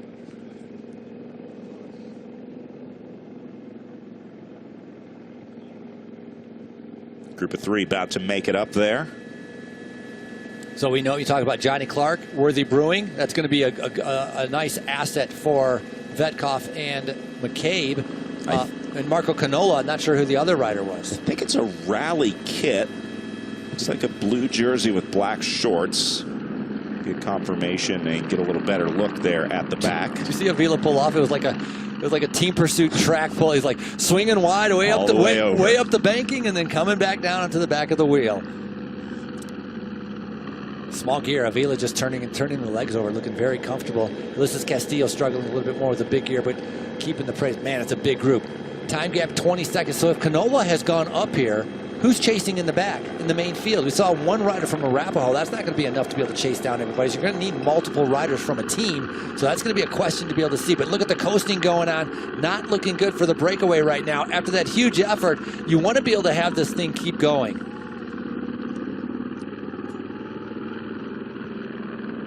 And now DC Bank will keep the pressure on.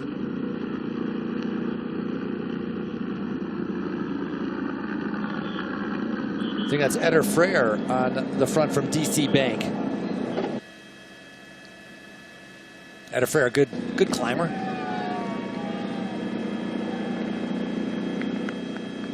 And there's the peloton right behind him.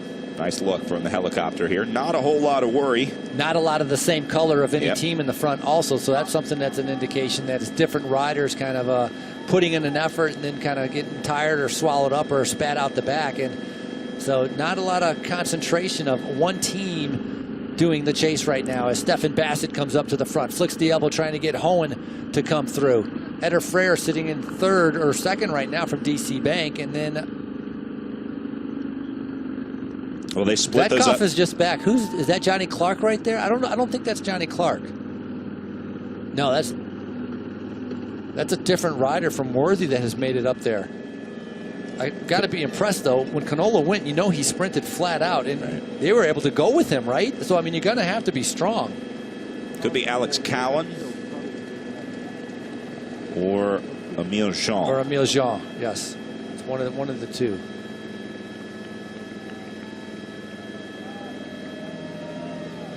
And look how the peloton has changed shape here. Once Nepo Vini Fantini launched their man. Counterattack coming across on the left-hand side right there. I think now you're looking at the group up the road and saying that might be the stage win riding away. So now you've got to go if you want a shot at the top step of the podium today. Worthy Brewing, why aren't they just riding? I mean, this is perfect for McCabe. They should just be riding and just kind of keeping it going. I mean, who cares if the other 7 guys are sitting on? You have one of the strongest riders in the race, a fast rider in the race. And now Mosca takes advantage of the weakness.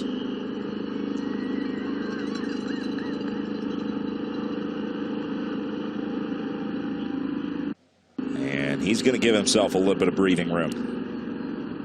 If they see the breakaway spread out across the road like that, that gives a lot of encouragement to the main peloton, right? Guys are seeing it. It's 15 seconds. It's like, hey, look, they're not going. They're slowing down. I can get across. Flat tire right there. So that's an important one as we were looking.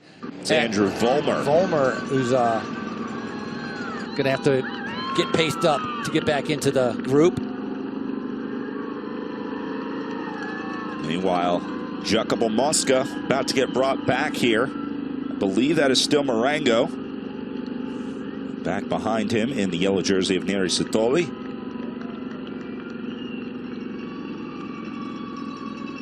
And again, not a question of if, but when this group of 16 splits for good. Points available also when they come around. It's going to be 1 lap to go and points at the top. And so that's something that these riders have to be able to keep in mind. Well, remember, Marengo in the running for the points here. Absolutely. McCabe so far is absent. That, I think, is Vetkov up there. And now Bridge Lane.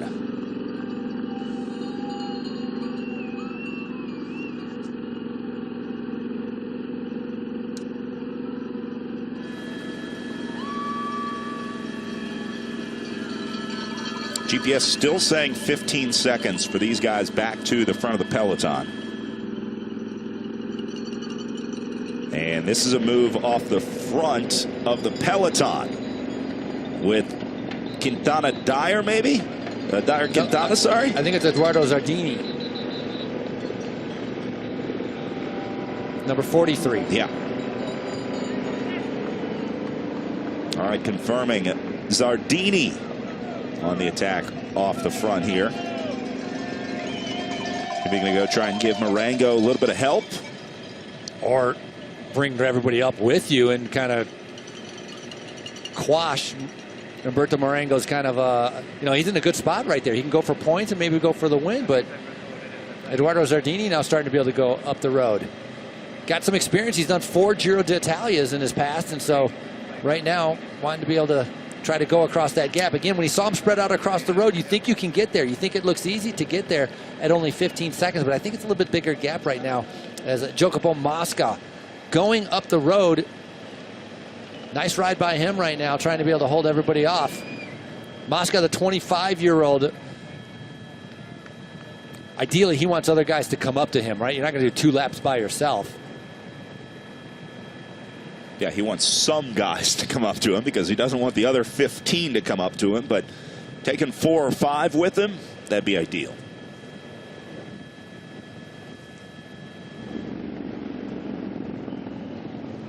And even better would be 4 or 5 guys that he thinks he can beat in a sprint.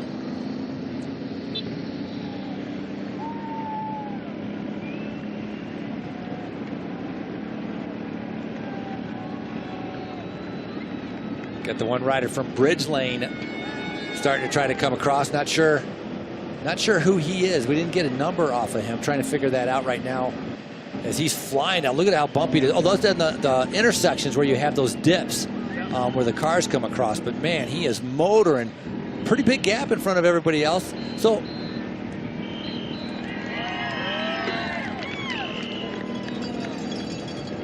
it's Hayden McCormick. He was in part of the break yesterday also. Yeah. It's like these guys don't get tired. Hayden McCormick in the break. He was 8 minutes and 52 seconds down yesterday. He's a little bit further down today as McCormick lost a little bit more time. So McCormick 9 minutes and 40 seconds down on the GC as we see Jacopo Mosca 14 minutes down. No threat for the GC. It's the threat for the stage win on stage number 4 here at the Salt Lake City circuit. Oh, it's getting aggressive once again in the breakaway. There was no one behind McCormick, and then all of a sudden they're all there. It's like I don't even know where they came from. They just flew up to get onto his wheel, and I thought McCormick was going fast. McCormick going to come up to Mosca. I think that's Hohen behind them. Oh, that wasn't McCormick. That was the group trying to be able to chase McCormick. So Mosca, and then this is Hayden McCormick. Behind that was a different group of riders coming together, trying to bring him back. Super Tuck right now coming down one of the fastest sections of this race course on South Temple. They call it Mansion Row. Some of the homes built a long time ago, but big mansions from back in a long time ago is all this weight forward. Little look over the shoulder to see who's coming up to him. Street's about 6 lanes wide as our motorcycle has to back out of there as he's trying to take every advantage of trying to get to the draft. This is our bridger who's trying to be able to go across what we talked about. Eduardo Zardini cannot like what he sees when he looks back because that is not a whole lot of time for the guy trying to go across the gap. You obviously don't want to spend too much time in here. Now Zardini putting in a good ride right now, trying to be able to hold him off. 4th overall at the Tour of Hungary as Elevate KHS looks like they have come back to the front. They have a great sprinter, a great rider in the breakaway right now with Ulysses Castillo, and they're on the front right now trying to be able to protect Piccoli and doing the work for Ben Hermans.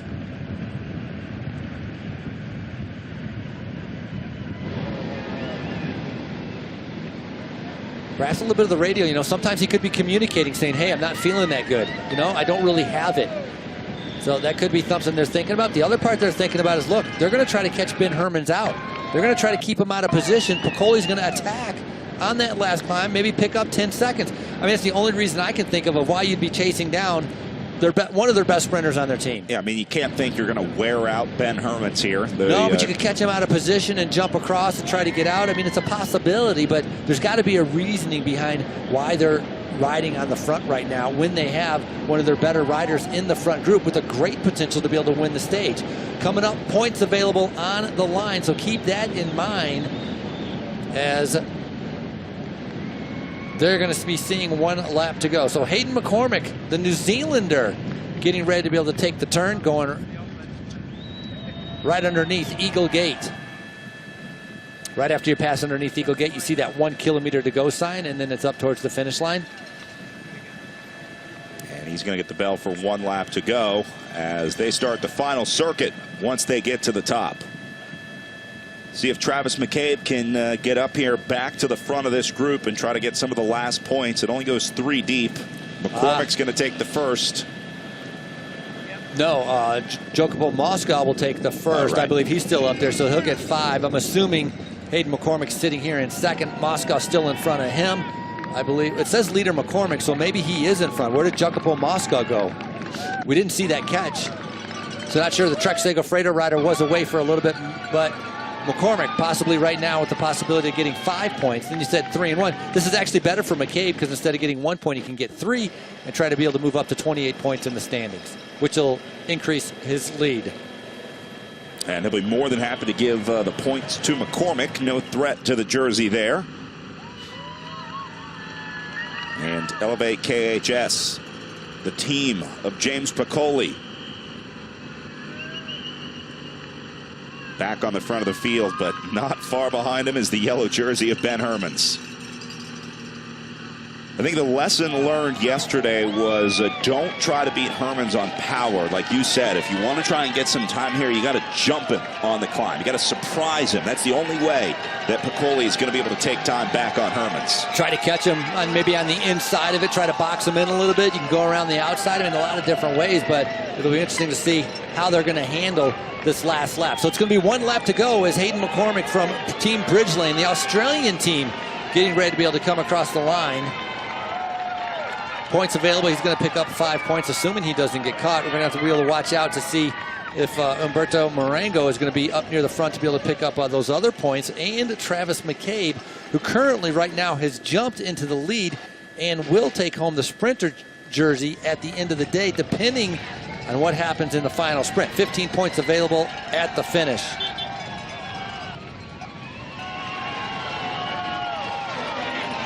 Yeah, actually this would be key for McCabe to be able to get these points, because right now if he doesn't get any points, Kyle Murphy, some of these other riders can still beat him. Ben Hermans can still beat him.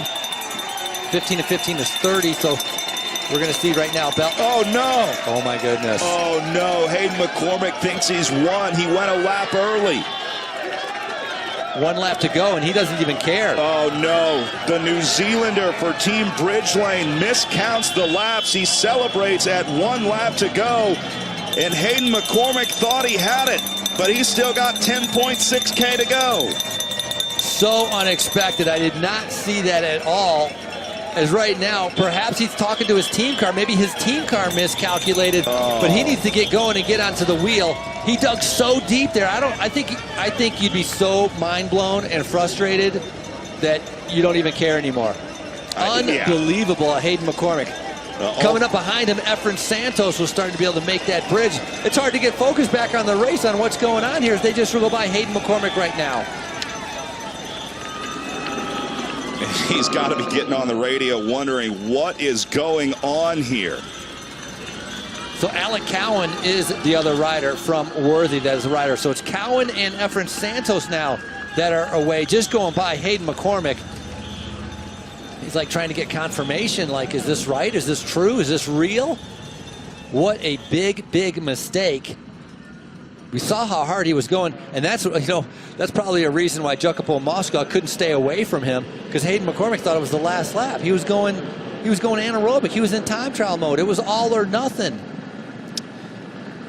Well, you hate to see that. You hate to see a rider's day in race end that way, but looks like he emptied the tank on the way up there, went all in. So that's probably going to be it for McCormick today.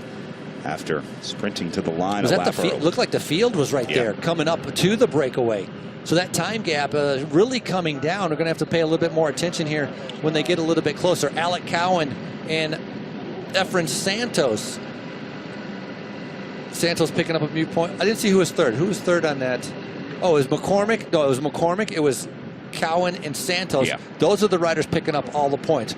Peloton looked like it was getting really close, picking up the remnants of the break behind these riders. So gap, I think, is shrinking very quickly right now. And as I had mentioned, those GC guys are all going to come to the front, battling for position from every single team. That is going to be a surge that I think is going to be like a tidal wave coming right over the top of these riders. Cowan looking back. Someone must be coming up to him, because Cowan and Santos were both looking behind him. Alec Cowan, a good sprinter, won the Criterium earlier this year at Joe Martin Stage Race. Also won a stage of Cascade, as he's on the front trying to be able to drag along Efren Santos with him.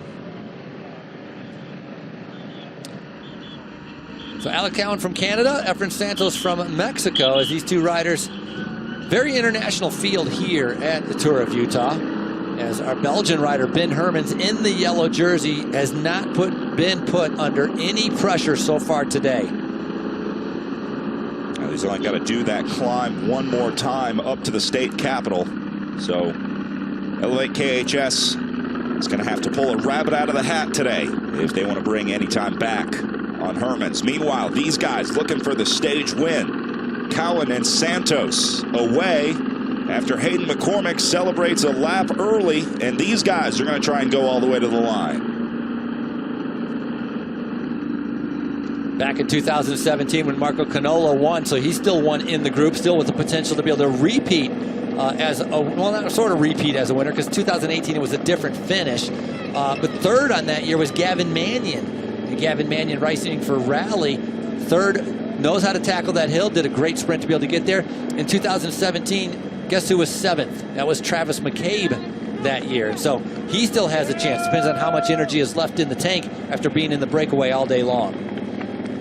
It looks like the remainder of that breakaway have been swallowed up by the field now. Look at that sunlight, beautiful, shining down in them. Gorgeous pictures. They call it the golden hour of photography, and that's exactly what we're in right now, as EF Education First now trying to go across. Not sure if that's James Whelan from the breakaway.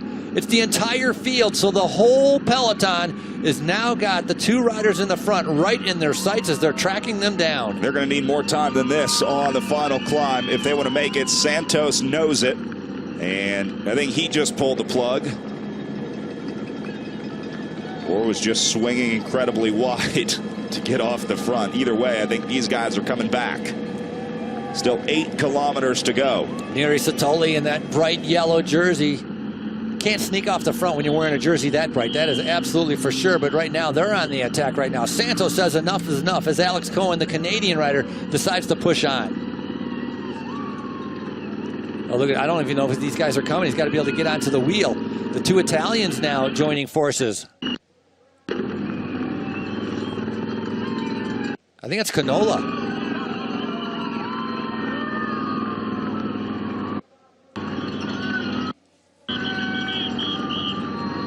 Look at the difference in gears and the riding style also. You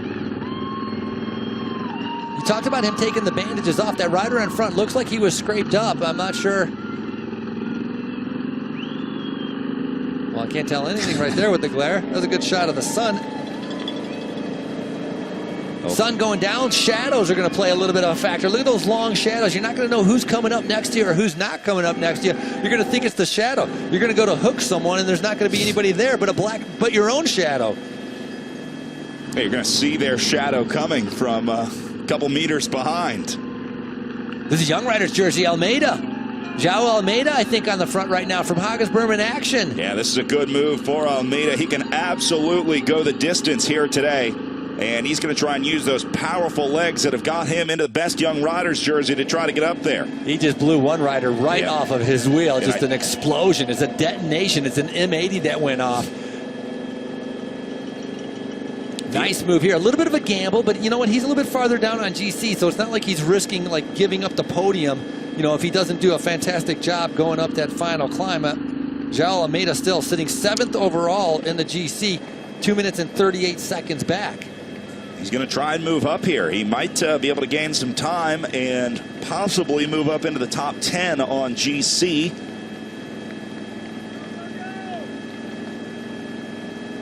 Ben Wolf, that's Ben Wolf from Arapahoe Racing, along with, maybe it was McCabe? I think that's Vetkov, number 77. Okay, I was thinking maybe it was 71 or 77. But Ben Wolf, it is from Arapahoe Racing, trying to be able to get up to João Almeida. Unbelievable.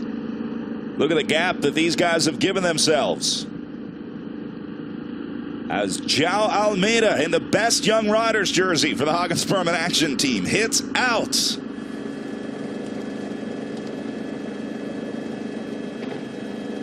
So that is Filippo Fiorelli with him. Number 66, the Nippo Vini Fantini rider.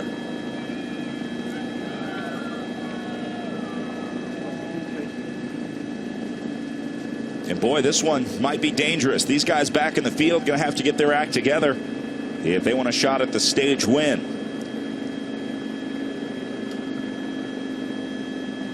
Now with only 2 riders in the front, there's a lot of teams that could be able to ride for the a sprint. You know, they feel like their sprinter might have a chance. So we could see some other teams coming to the front. We talked about the surge from the GC riders. That's going to take place also. Your Portuguese under-23 national champion in the road race and time trial on the front right now, João Almeida, 7th overall in the general classification going away. He's thinking about the stage win, not really so much the GC, but look at the gap they have. Two other riders coming up? 3 other riders coming up? This is a big, big gap. This is a surprise that the field has slowed down that much to allow these guys to get this much time, and it's really in about 2K. And the power that Almeida has been able to contribute to this move is part of it as well. This guy is incredibly strong, and now he's built up 20 seconds over the peloton. João Almeida with Filippo Fiorelli on his wheel, and then 2 chasers trying to come up, led by Ben Wolf. There's our nice view of the chasers you mentioned. Ben Wolf along with Sergei Vetkov. So a nice attempt by Vetkov after being in the break all day to be able to go off once again. And Wolf is starting to tack his way back up to these 2 guys. Remember, Fiorelli hasn't done anything to help Almeida yet. João Almeida so far has been the only guy pulling up in that group of 2. And I think same story with the second group behind him. I think Ben Wolf is going to be solely responsible for tacking this one back with Sergei Vetkov on his wheel. Yeah, I haven't seen Vetkov come to the front. Ben Wolf just looking under his shoulder right now. A good time trial is Ben Wolf. He was 7th at Chrono Kristen Armstrong. He did not finish Tour of Utah last year. He came and rode, so it's a much better performance we see from him. But what a job. And now this is going to be the drag race. You mentioned the last 2 kilometers in the race is when in 2017 the breakaway was reeled back. Very similar situation right now, as it is going to be a surge of riders from that main group. But can they bring back these leaders as everybody's looking over their shoulder right now? It's going to be a close one today, that's for sure, as the 4 leaders link up off the front of the peloton with 25 seconds and just 3.2 kilometers to go. Here's a Volo trying to come across the gap, but is it too little too late? Almeida hits it again. How strong is this rider, Almeida? Unbelievable the way he's riding. Look at him flicking his elbow like these guys are going to help him. Well, he's like, come on, you know, we have a chance for victory. I need a little bit of help. Filippo Fiorelli is like, hey, I'm maxed out. I mean, look at him, head down. He barely was able to stay on his wheel when the launch was when the attack was launched from Almeida. I think Almeida is clearly the strongest of the 4 in here, and if he sits around and waits with these guys, that might be bad news. So. Nice size gap where they get to the climb. Again, the climb's going to slow down, I think, our breakaway leaders a little bit more than who might be fresh in the main peloton. But now Vetkov striking out. These guys got to work together. There are not a whole lot of cooperation in this group of 4. And this is a gradual downhill also. That's why the speed is so high and everybody's able to follow the wheels here. So gradual downhill as these guys all they're doing, they're like chicken wings. They're just flicking in the elbows trying to get everybody else to be able to come through. These guys just cannot get organized up in the front group of 4. Ben Wolf doesn't look real interested in doing any work. Almeida and Vetkov are having trouble smoothing that out. And oh, look at the group. It's coming. Man, these guys playing games now at the front. That's going to spell the end of this breakaway. If they don't start lifting the pace again, Almeida knows it, and he goes back to the front. When they take the right-hand turn, it's going to be just over 1 kilometer to go. So keep an eye out when the right-hand turn is. Everybody's looking over their shoulder right now. It's the surge from the main peloton starting to be able to come front. GC riders want to protect themselves. Sprinters want to have a chance for victory. This might be a battle up that climb to the last 400 meters. If the gap is small enough, they've got it down to 10 seconds now. Almeida can't do this by himself. They're going to make the catch at the bottom of the climb as they go underneath the Eagle Gate. And it's Worthy Brewing doing the chasing, bringing it back, trying to be able to catch up, trying to give a chance for Travis McCabe. Right now, Ben Wolf now striking out. A lot of fresh legs in this group. Who's going to be able to get up the steep pitch as we are 1 kilometer from the finish? Canola is there, the winner here in 2017.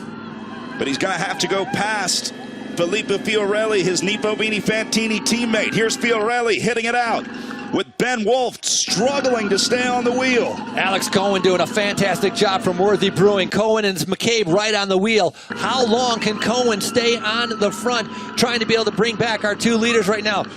Fiorelli has just pulled off. He is done as it's Ben Wolf now. The launch, the final attack. But look at the field spread out across the road. This is the tricky part. Not getting boxed in, trying to be able to give yourself an opportunity to have space to be able to go. As it's Piccoli on the front. James Piccoli looking for some GC time here. He wants to try to gain some time on Ben Hermans. A very, very daring move here from Piccoli. Where is Hermans in the group? Remember, Piccoli's got to get a gap here. He's got to gap these guys off, so there's a different time on the line. Got to have time bonuses. Time bonuses, what I was about to mention, 10, 6, and 4. But if you just put your head down, there might be some gaps. Trying to look back to see where the yellow jersey is.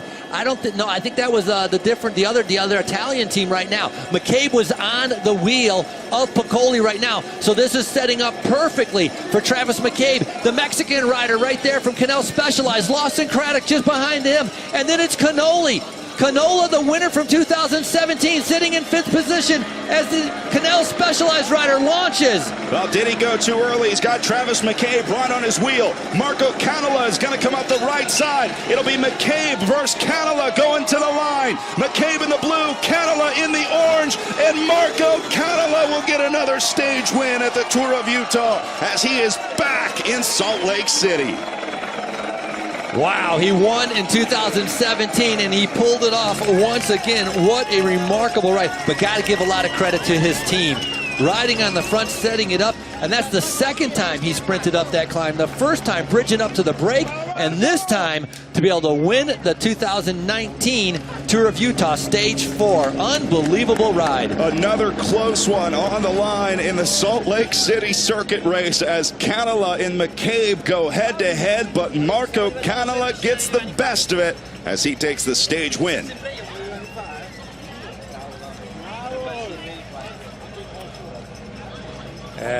Very impressive. What an incredible ride right there. You could see how maxed out. Piccoli giving it as we see our results there. Canola, Travis McCabe in 2nd. Brendan Rim in 3rd. What a ride by Brendan Rim coming up, beating all the rest of the guys. Pablo Alarcon is the rider from Canola Specialized. We weren't really sure who it was. McCabe did a good job. It's just being in the break, I think, a little bit longer. Didn't quite have that snap. Canola had a ton of speed coming by all of them. Smart riding by Canola as well, taking the right side of that line. He split the Canola Specialized rider right up the middle and holds on for the stage win. His 2nd time here in Salt Lake City to cross the line with his hands in the air after he won this stage back in 2017 on the exact same course. Where does we need to pay attention to is where Lawson Craddock finished. So McCabe finished 2nd, right? So that's going to give him 12 more points. A great moment between two great sprinters as Travis McCabe congratulates Marco Canola on his win before the teammates come up to say congratulations.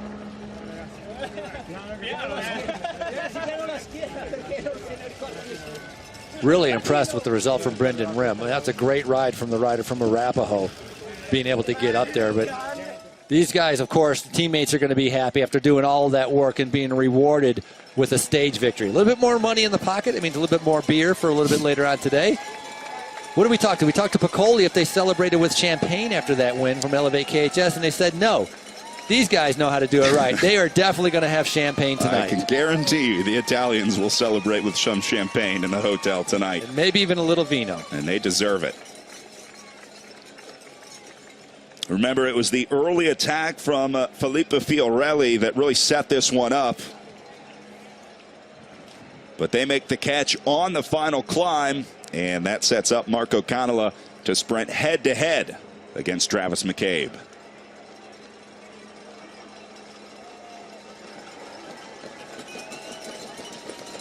Perfect day for Nipo Bini Fantini. They knew that Canola could do it. They rode on the front. That makes it all the sweeter when you've been doing so much work on the front, and then your sprinter comes through and pays it off. So here's the GC situation after the day today. Piccoli does not gain any time on Ben Hermans despite his best efforts with that late race attack. So no change in the top three there. Nicholas Egg still at 1:05. Kyle Murphy still at 1:46. And Peter Stetina in 5th place for Trek Segafredo at 2:02. So Trek Segafredo getting 2 guys into the top 5 on the GC, but Nicholas Egg definitely the guy for them this week as he sits in 3rd place overall. Got to give Piccoli credit. Gave it a go. Tried to get a little bit of space, a little bit of time. Yeah, because it very easily guys could have cracked or a gap could have opened up, and if a small gap opens up, it goes from the leader's time all the way back to where the gap is. And so, yeah, nice job by there. 5th place on the stage was Guillaume Bovin. Peter Stetina was 6th. Piccoli ended up 7th after doing that big attack, so he was 7th on the stage. Dombrowski in 8th. And so I believe taking over the sprint jersey will be Travis McCabe. TJ Eisenhart getting the crowd fired up here.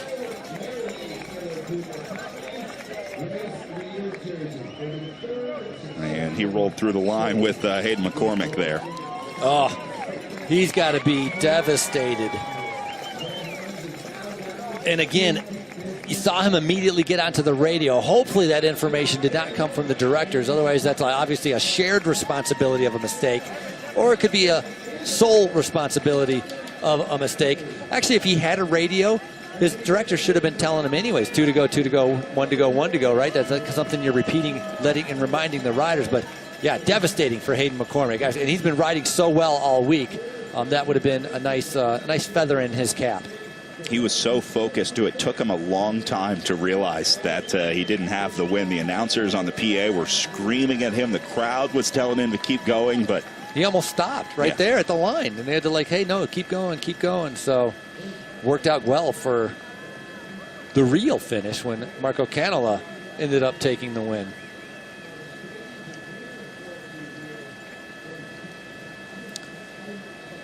Well, certainly an interesting one out there tonight at the Larry H. Miller Tour of Utah as we wrap up stage 4.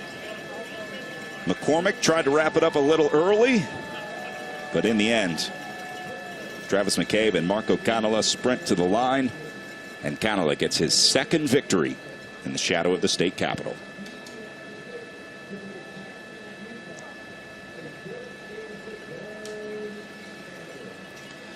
All right, so as we prepare for the podium presentation, let's take a look at what is on tap for the riders tomorrow as we move on to stage 5 from Canyons Village at Park City Mountain. Another tough day with some climbing in there. There are 3 KOMs throughout the day, starting in Jordanelle. Then they have another one in Browns Canyon. And then the final KOM coming at the Utah Olympic Park. Yeah, they're going to cross the top of Utah Olympic Park and then downhill to an uphill finish on High Mountain Road. So it's uphill and then an uphill, it's downhill to an uphill finish on High Mountain Road. Canyons Village start is also where the ultimate challenge is going to take place. So a tough stage covering, as you just mentioned, 79.5 miles. KOMs are going to be a factor. The sprints are going to be a factor, but also that GC, because that is a tough finish leading on a fast descent. And that's going to be different, which we haven't really seen, is coming over the top of a climb, descending extremely quick to go straight into a finishing stretch. Bike handling, obviously, descending ability and climbing ability all coming together. 137K, and they pick up right around 1,600 meters at the end of it, and that'll take them into the final day in Park City, where they'll finish up on Main Street, but they got to get through the Canyons Village stage first for stage 5 tomorrow. There will be some tired legs in America's toughest stage race. Beautiful sunset over Salt Lake City tonight. Yeah, it's nice, and it's not too hot out, so it's kind of very comfortable outside. A lot of spectators up here watching the race and enjoying a good spectacle of watching some of the talented riders race around the Salt Lake City circuit that has been a major part of the Tour of Utah. Love returning to downtown and having this kind of circuit. It's a very fast circuit, and it takes a lot of work, right, to close down these downtown streets to be able to make this race happen here. And so big thank you to Larry H. Miller, Tour of Utah, all the volunteers and everybody that police force, the safety, be able to keep the course safe and be able to make the riders have a great race here on stage number 4. Nice look at the Capitol building, nestled into the hills. As we take a look at our stage results for today, with Canola, McCabe, and Rim going 1, 2, and 3. Alarson will take 4th place for the Canal Specialized team. He had a great ride. Good surge there at the end, just a little too early. And Guillaume Boivin having a good finish for the Israel Cycling Academy. We thought it was going to be Edwin Avila today, but he got into the breakaway, so Boivin finishes it off as Marco Canola comes out onto the stage as our stage winner today. The happiest rider on the day. Look at him, nose all skinned up from his crash on stage number 1, but all smiles today as he pulled off an amazing feat. He had to dig deep, you know, after being in the breakaway yesterday. An unbelievable ride by him.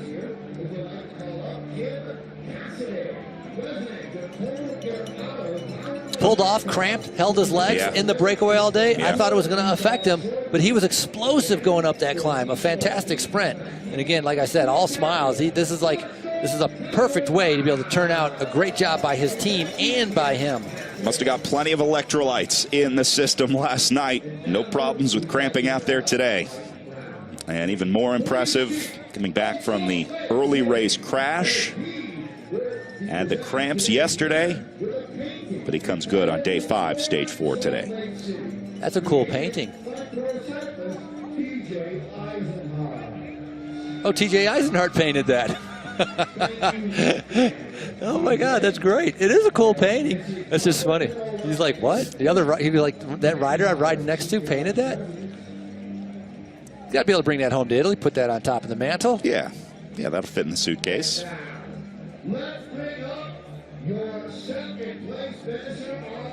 TJ Eisenhart, a multifaceted rider.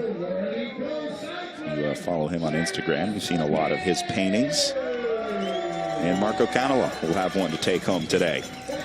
No painting for Travis McCabe. These guys know each other well. Yeah. Battle that, you know, time and time again. And sometimes it goes one way, sometimes it goes the other way. Travis McCabe taking that silver medal position today. Nice to see that he can still smile on the podium here. A lot of other riders, I think they'd be disappointed. But does Travis always smiles? Yeah. It doesn't matter. He could be 5th and he'd be like getting off the bike, high-fiving, yes, all smiles. Super down-to-earth rider, a lot of fun, always smiling. Makes it fun to be around. Brendan Rim, young one, getting in a great result. Like I mentioned earlier, I think it was yesterday, the improvement he has made in 2019 is remarkable, partly from graduating from college, also putting his head down, getting a little more serious with training. This is the best result for him by far this year. And Rim graduating from, was it Furman? Yes. And now able to focus full-time on his riding, now that he's got that degree in his back pocket. And he's got a result this year with a 3rd place on stage 4 of the Tour of Utah. All together on the top step, Marco Canola, Travis McCabe, and Brendan Rim, 1, 2, and 3 today in Salt Lake City.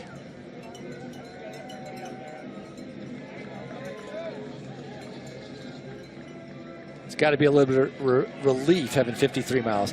Vivint Smart Home Arena right there across from where the Capitol is, as they have a lot of conventions that take place right there, as smack right downtown, right near the Gateway, which is a kind of a economic development, housing, and recreation place with a lot of businesses. The Gateway right next to the Vivint Smart Home Arena. At home of the Utah Jazz here. The local NBA team, as Travis McCabe comes back out to accept the white jersey as the new leader of the sprint competition. This is what he was after. Yeah. You know, getting into the breakaway, getting up the road. I mean, he would have liked to have won the stage, and he was going for winning the stage, but in his heart, he was going for this jersey, trying to be able to take the sprint jersey. The hard part is going to be him keeping it. Because with these two big mountain days coming up, Ben Hermans is not that far behind. So depending on how Ben Hermans does, you know, if he picks up 30 points, Travis is going to have a hard time hanging on to this. But breakaways could go up the road. A lot of things could happen. Maybe some guys that have no points get points. And Travis could win this title for a third time in a row. We're going to have a few good battles unfolding for the last 2 days of racing. Not only in the GC, but also in our jersey competitions. For the sprint leader, the king of the mountain, best young rider, not going to change much. Almeida should be pretty comfortable with his lead there. And then they also award a most aggressive riders jersey each day here at Tour of Utah, and a fan favorite jersey as they vote for various categories throughout the week.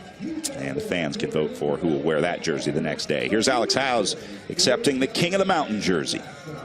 He definitely earned that yesterday, winning all of the King of the Mountain points to be able to go from nowhere on the standings to the top of the standings, taking all three. And he had that on his mind also as he was in that breakaway. Tossing out the flowers, so Alex Howes glad to be on the podium. He's our KOM champion for today. Tomorrow could be a little bit different also. As you just mentioned, there's a lot of battles up for grabs. This could be hard-pressed for Alex Howes to be able to keep that KOM jersey on his shoulders. You know, earlier today, did you see that? I got to give out congratulations, since we're at the end of this one, to Megan Jastreb winning the World Championship Omnium rider for USA. So first time for a junior world champion, Megan Jastreb. Congratulations. A lot of talk among the Americans here. Here is João Almeida accepting the best young riders jersey. I don't think we'll see a change in that GC time. Pretty sure everybody he was strong today, wasn't he? At the same time, but man, he had some legs out there, that's for sure. When he went, it was like a freight train. He's got a big lead on a lot of the other riders, as sitting comfortable with that light blue jersey on his shoulders.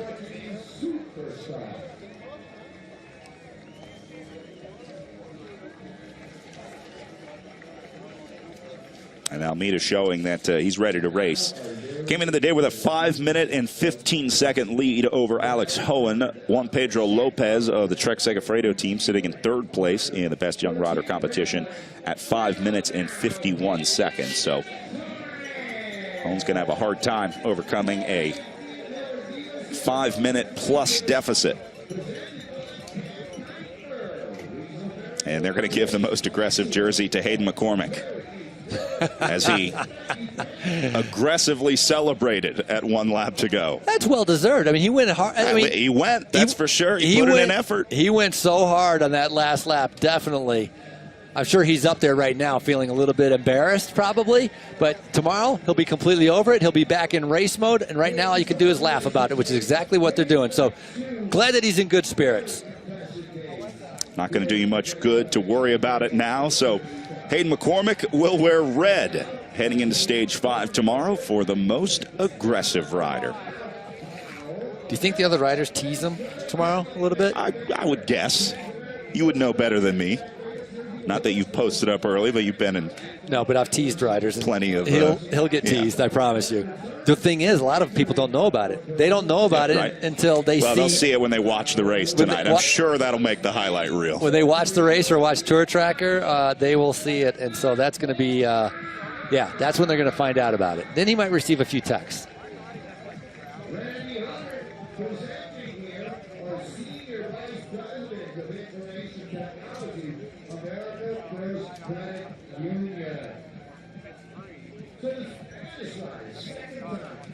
And the fan favorite jersey being awarded now to Bernard Font-Moss. Today the category was the most inspiring comeback. Guys that have come back from injuries or illnesses that may have derailed their career, but they stuck it out and now racing here at Tour of Utah. Yeah, he's just coming off racing a little bit in Spain and then coming back here for Tour of Utah. Went to Spain for some of his prep, and beautiful shot of the Capitol as we see it. We talked about it being renovated in 2008, and it's the home of our Salt Lake City circuit each and every year.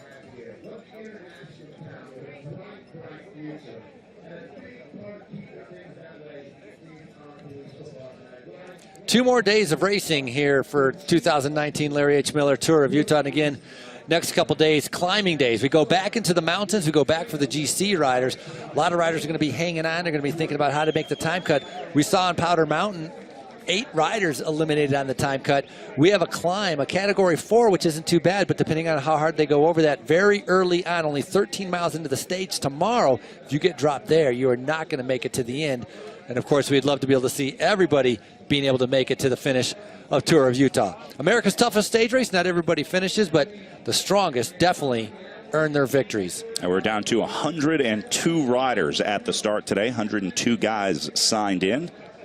Everyone that was eligible took the start.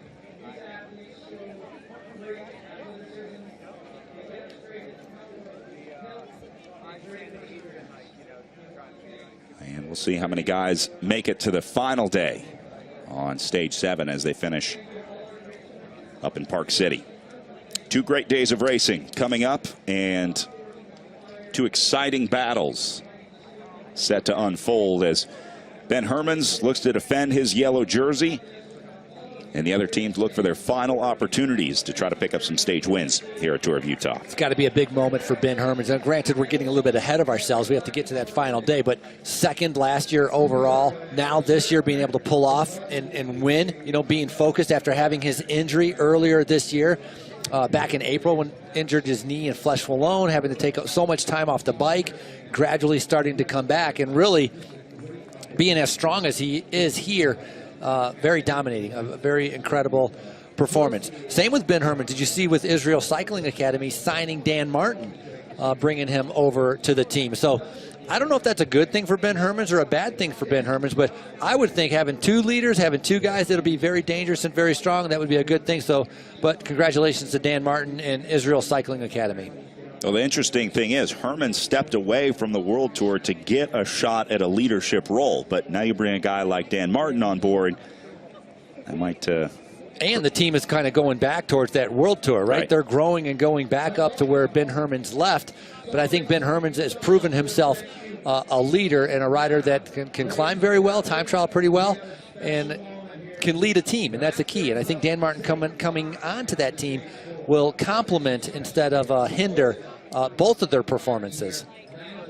Well, Hermans can't worry about that this week. He's got one focus and one focus only, and that's holding on to this yellow jersey, which, barring any major issues, should be fine. There he is, Ben Hermans, back in yellow, as he'll hold on to his lead headed into stage 5 tomorrow. One of the cool things at the Tour of Utah here, each of the jersey winners each day gets to toss out some t-shirts to the crowd at the podium. Kind of cool.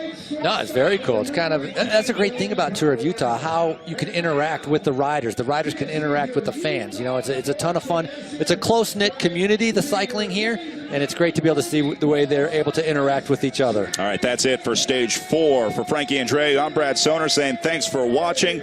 We'll see you for stage 5 tomorrow as the racing continues here at the Tour of Utah. They're heading up to Canyons Village at Park City Mountain tomorrow, but a great day in downtown Salt Lake City today as Ben Hermans holds on to the yellow jersey, and a great sprint for Marco Canola to take the stage win. So for everybody here in Utah, thanks for watching stage 4 of the Tour of Utah. We'll see you for stage 5 tomorrow. Let's see if Australians can play baseball.